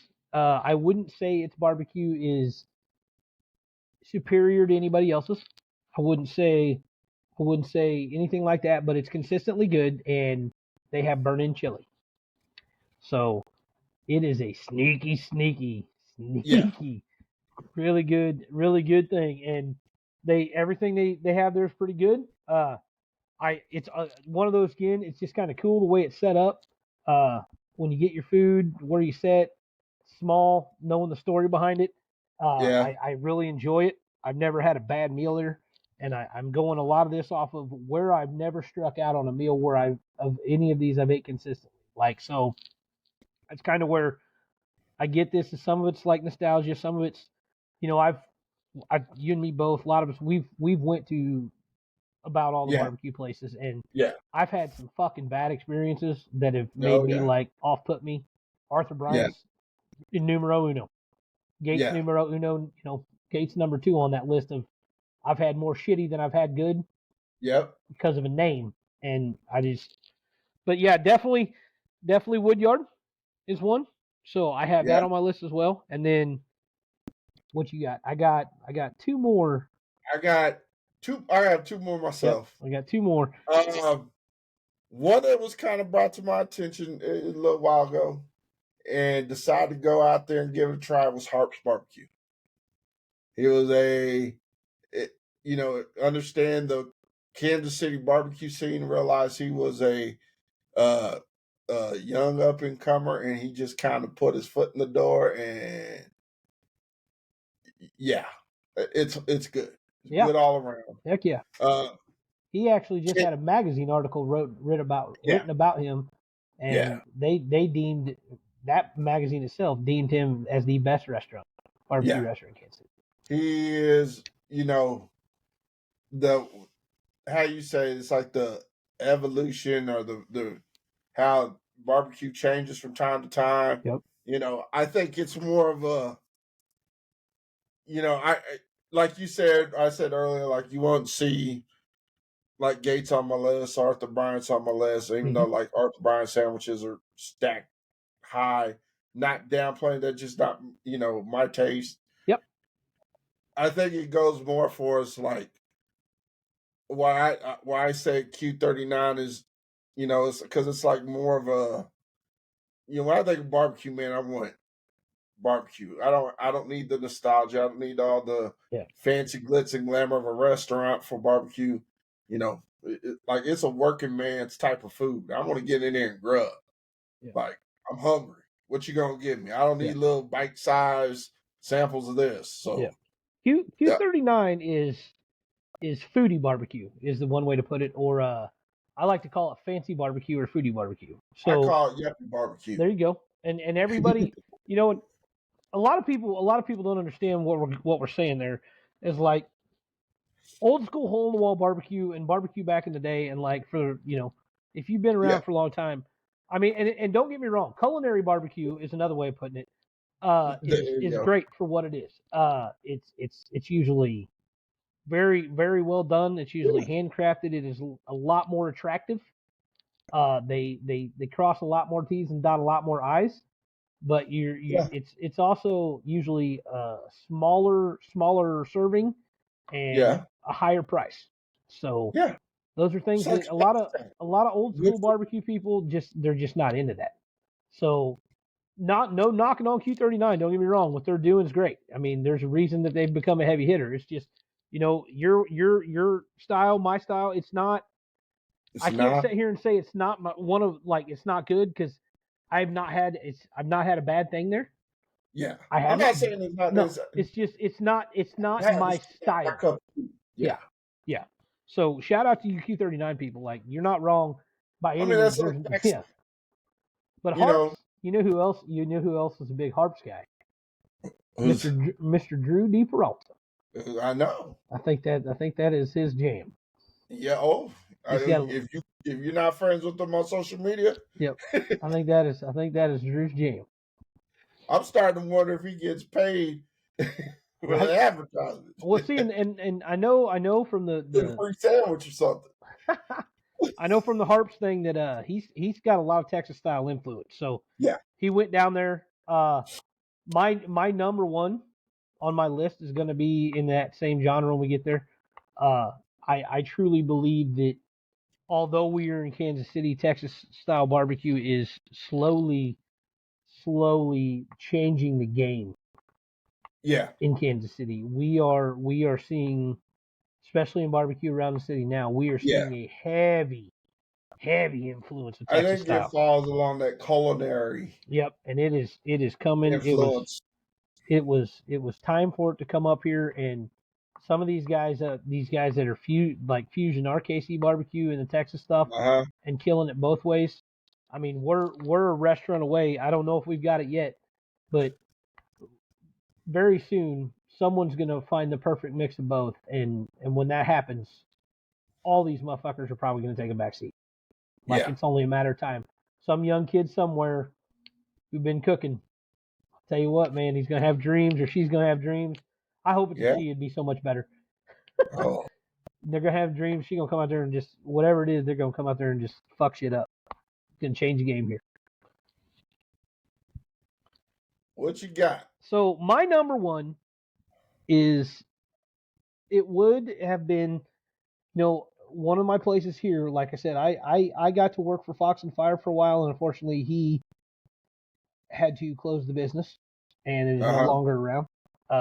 Again, that's that Texas style coming up here. I have become and like I said, everyone's going to be different. If you have not been to Chef Jay's yet, then you need to. I have not, but I've heard kind of back and forth with it. Yeah, Chef Jay is also Texas style. Again, anybody that eats at Kauffman Stadium or at Arrowhead, where, I know too, he's there. You just can't. You don't have the shit you need there to do it right. Yeah. So I don't feel like it gets a fair chance at that. If you go to the restaurant, again, it's going to be hit and miss. It's always going to be that way. But everything I've had there is awesome. He does killer brisket. I'm not a brisket guy, but when all the Texas inspired guys got up here, brisket got a lot better, because KC does a lot of things good. We do burn ends good. We do ribs good. One of the things we didn't do good was brisket. And the Texas boys, like the KC Texas boys, it's a different motherfucker. Like, it is. They take their brisket so serious, and now that I've been able to learn to trim them and to smoke one Texas style, the amount of time and effort that goes into a brisket, like a real fucking legit brisket, is insane. It's nuts. It's insane. So Chef Jay is right there. It's good stuff. Right now it's the one that I've had, I crave, big fan of. So that would be up there. And then this one's terrible. People are always gonna, oh my God, you threw one in there. It is. We just went about this. I'm gonna sound like a hypocrite. I'll always have a soft spot, and this is my 1A. So I have 1A and 1B. That was 1A. This is 1B. I'm guilty of this. Crucify me if you want to. Jack Stack. Man, I know. It's I can't help it. I can't help it, man. I can go on Jackson, this. Yep, I can go on the Stack, rant about it all, but Jack Stack's always going to be up there for me. and that's why I sit there and say, Jack Stack Q39 are one of them two. It's not that they're bad. No. I went to Jack Stack recently. Yeah. Not saying I didn't like it. Yeah. Just is that my go to? No, it's not.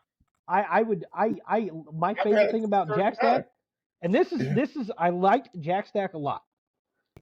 So when COVID happened is when I fell in love with Jack Stack. So when COVID happened, you didn't have to go in to Jack Stack to get Jack Stack. Yeah. And they did insanely good deals on barbecue during COVID. Yeah. So I would call or order online and go pick up Jack Stack. And that is when, like, I truly was like, this shit's good, man. Yeah. I love their chicken. I love everything. Their baked beans are fucking hard to beat by anybody. They are the OGs of cheesy corn. Everyone else tries. There's only one Jack Stack cheesy corn other than they are the fucking thing. And like I said, I hate to say fancy barbecue and shit, but literally my love for it came from getting it taken out, not eating it there. I've only been there. I've only ate in the building twice, and I bet you I've had it 100 times. Here is my last one that I haven't had it in a while, but it's something I was shocked that you didn't mention. Slaps. I hate the sauce. There's no place I hate the sauce more than out of any of them. I'm not gonna lie to you. See, that's what we say. Where it's different. Like, if it's just the barbecue, they're killing it. And Slaps has got a cool story there. One of the guys I went to high school with was the third member of the Slaps crew. Yeah. Like one of the original owners, and I know he got out of it, but I can't get past the sauce. I think what happens in Kansas City is we have an influx of different sauces. Mm-hmm. And I think, Gates, and I'll use an example. Gates has so commercialized that they have 4 or 5 different sauces. Yeah. They sell them in the grocery store. You can find them anywhere. Yada, yada, yada. Arthur Bryant's is very vinegary tasting. Mm-hmm. To me, it's type of sauce. In Kansas City, the sauce kind of helps with the barbecue. Exactly. It does. Where you go to Texas, they they don't use sauce much. Salt, pepper, and garlic. That's all you need. And a lot of it is beef. Yep. We're a mixture of beef and pork. Pork needs sauce. You go down to Memphis, it's more of pork, and they're relied on the rubs. Yep.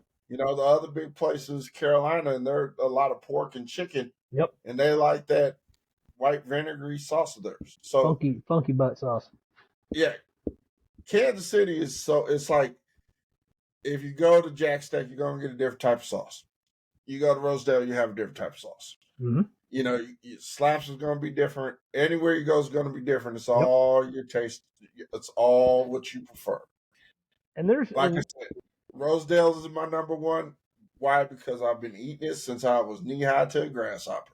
And you think about it, there's a lot of places that we didn't like. We could, and it's loosely based on some of this. Like this is our preferences, but no one's in the wrong for throwing out Q39. No one's in the wrong if fucking Smokehouse is your thing. Yeah. Everyone has a favorite for one reason or another, and it's all valid. Like there's not a the Jones sisters, man. There's people that love Pizza Hut. Yeah, exactly. There's a couple of the sneaky ones. I haven't got to go to either, but I can tell you 2 of them that are on my list of barbecue places to go to, and I just haven't made it yet. Now, I don't know if you've heard of this Wolfpack Barbecue. No, I have not. They also are on the line of they came from some connections to Harp and Andy that was at Fox and Fire, and Scott and Chef Jay. All that group that are doing this Texas barbecue, and I don't know if you know who Andrew Biley is. He's a good buddy of Cassius's. He is big boy, great dude. When COVID hit. He was the fella that came up with quarantine beer chugs. Okay. Yeah, he always in Cassius, like always around Cassius, the Grizzly guys. Yeah. One of that group, good dude. He advertises the shit out of it, so he knows those boys. If I know anything about Biley knows his food. So I guarantee you, like that's one that I really want to try. It is over also in the East Bottoms. Yeah. It's in, or not East Bottoms, Columbus Park. It's over there. It used to be the North End. I think it's right there by the North End. So Wolfpack Barbecue, and then I don't know if you've heard this new thing. Like I said, the new up and coming shit. Have you heard of this Asian fusion barbecue that's coming, making its thing? Yes. So apparently, I'm not. I don't know how I feel about it, but I know that I do like some hoisin sauce. Yeah. And some of the Asian sauce flavors. Yeah. So I'm very curious, and I've heard great things about Buck Tooie barbecue. Yeah. Okay. And I've heard about it. And one of their pitmasters came and helped at Fox and Fire with me, and was a very knowledgeable young kid. Really gave a shit, like cared about barbecue. So he's there killing it with them, or he was, and helping out. So it's a little out of the way for me, obviously, but I would love to get out there and try that. But definitely Buck Tooie. I may have to give it a try. Yeah, Buck Tooie and Wolfpack. I want to give Buck Tooie a try just because it's something different. And with barbecue, you know, you're always gonna have your standalones, but sometimes you want to try something different. And Wolfpack, I mean, I've heard nothing but dynamite great things about Wolfpack. If it's another one of the Texas heavy hitters, it goes right with what I'm saying, man. Yeah. If one of those, any of that group, Scott, they're all on it. If they figure out a way, like if they can like do the perfect fusion of our barbecue and Texas style and get them both, then we're really awesome. Well, you know, man, I know there's a lot of people. There's gonna be different things people say, but like, man, when if you know, it's like when people come and say, "Where would you go?" You know, I say, "Try." You know, it's going to be different. Yeah. Just to kind of tell me what you're looking for. Yeah. You know, I can send you to different places. You know, and just say it's all depending on what you want. But man, after this, man, I'm freaking starving. That's me, man. Like, girls got to go get the girls. They're getting ready to come home, so this kind of ended. This is ended in perfect timing because I got to go and pick up the girls and bring them back home. But yeah, man, I'm like you. I'm starving. Time Before we go, what you got? Well, Memorial Day, obviously. I have little Vermont lake monsters. Oh yeah. Got the camo and the gold.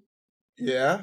So and then a little more 4th of July, but still got my little shout out, little Casey Royals. But Vermont lake monsters, I don't bust this one out much, man. This is probably one of the still cleanest ones I got. I only wear it on 4th of July, Memorial Day, so.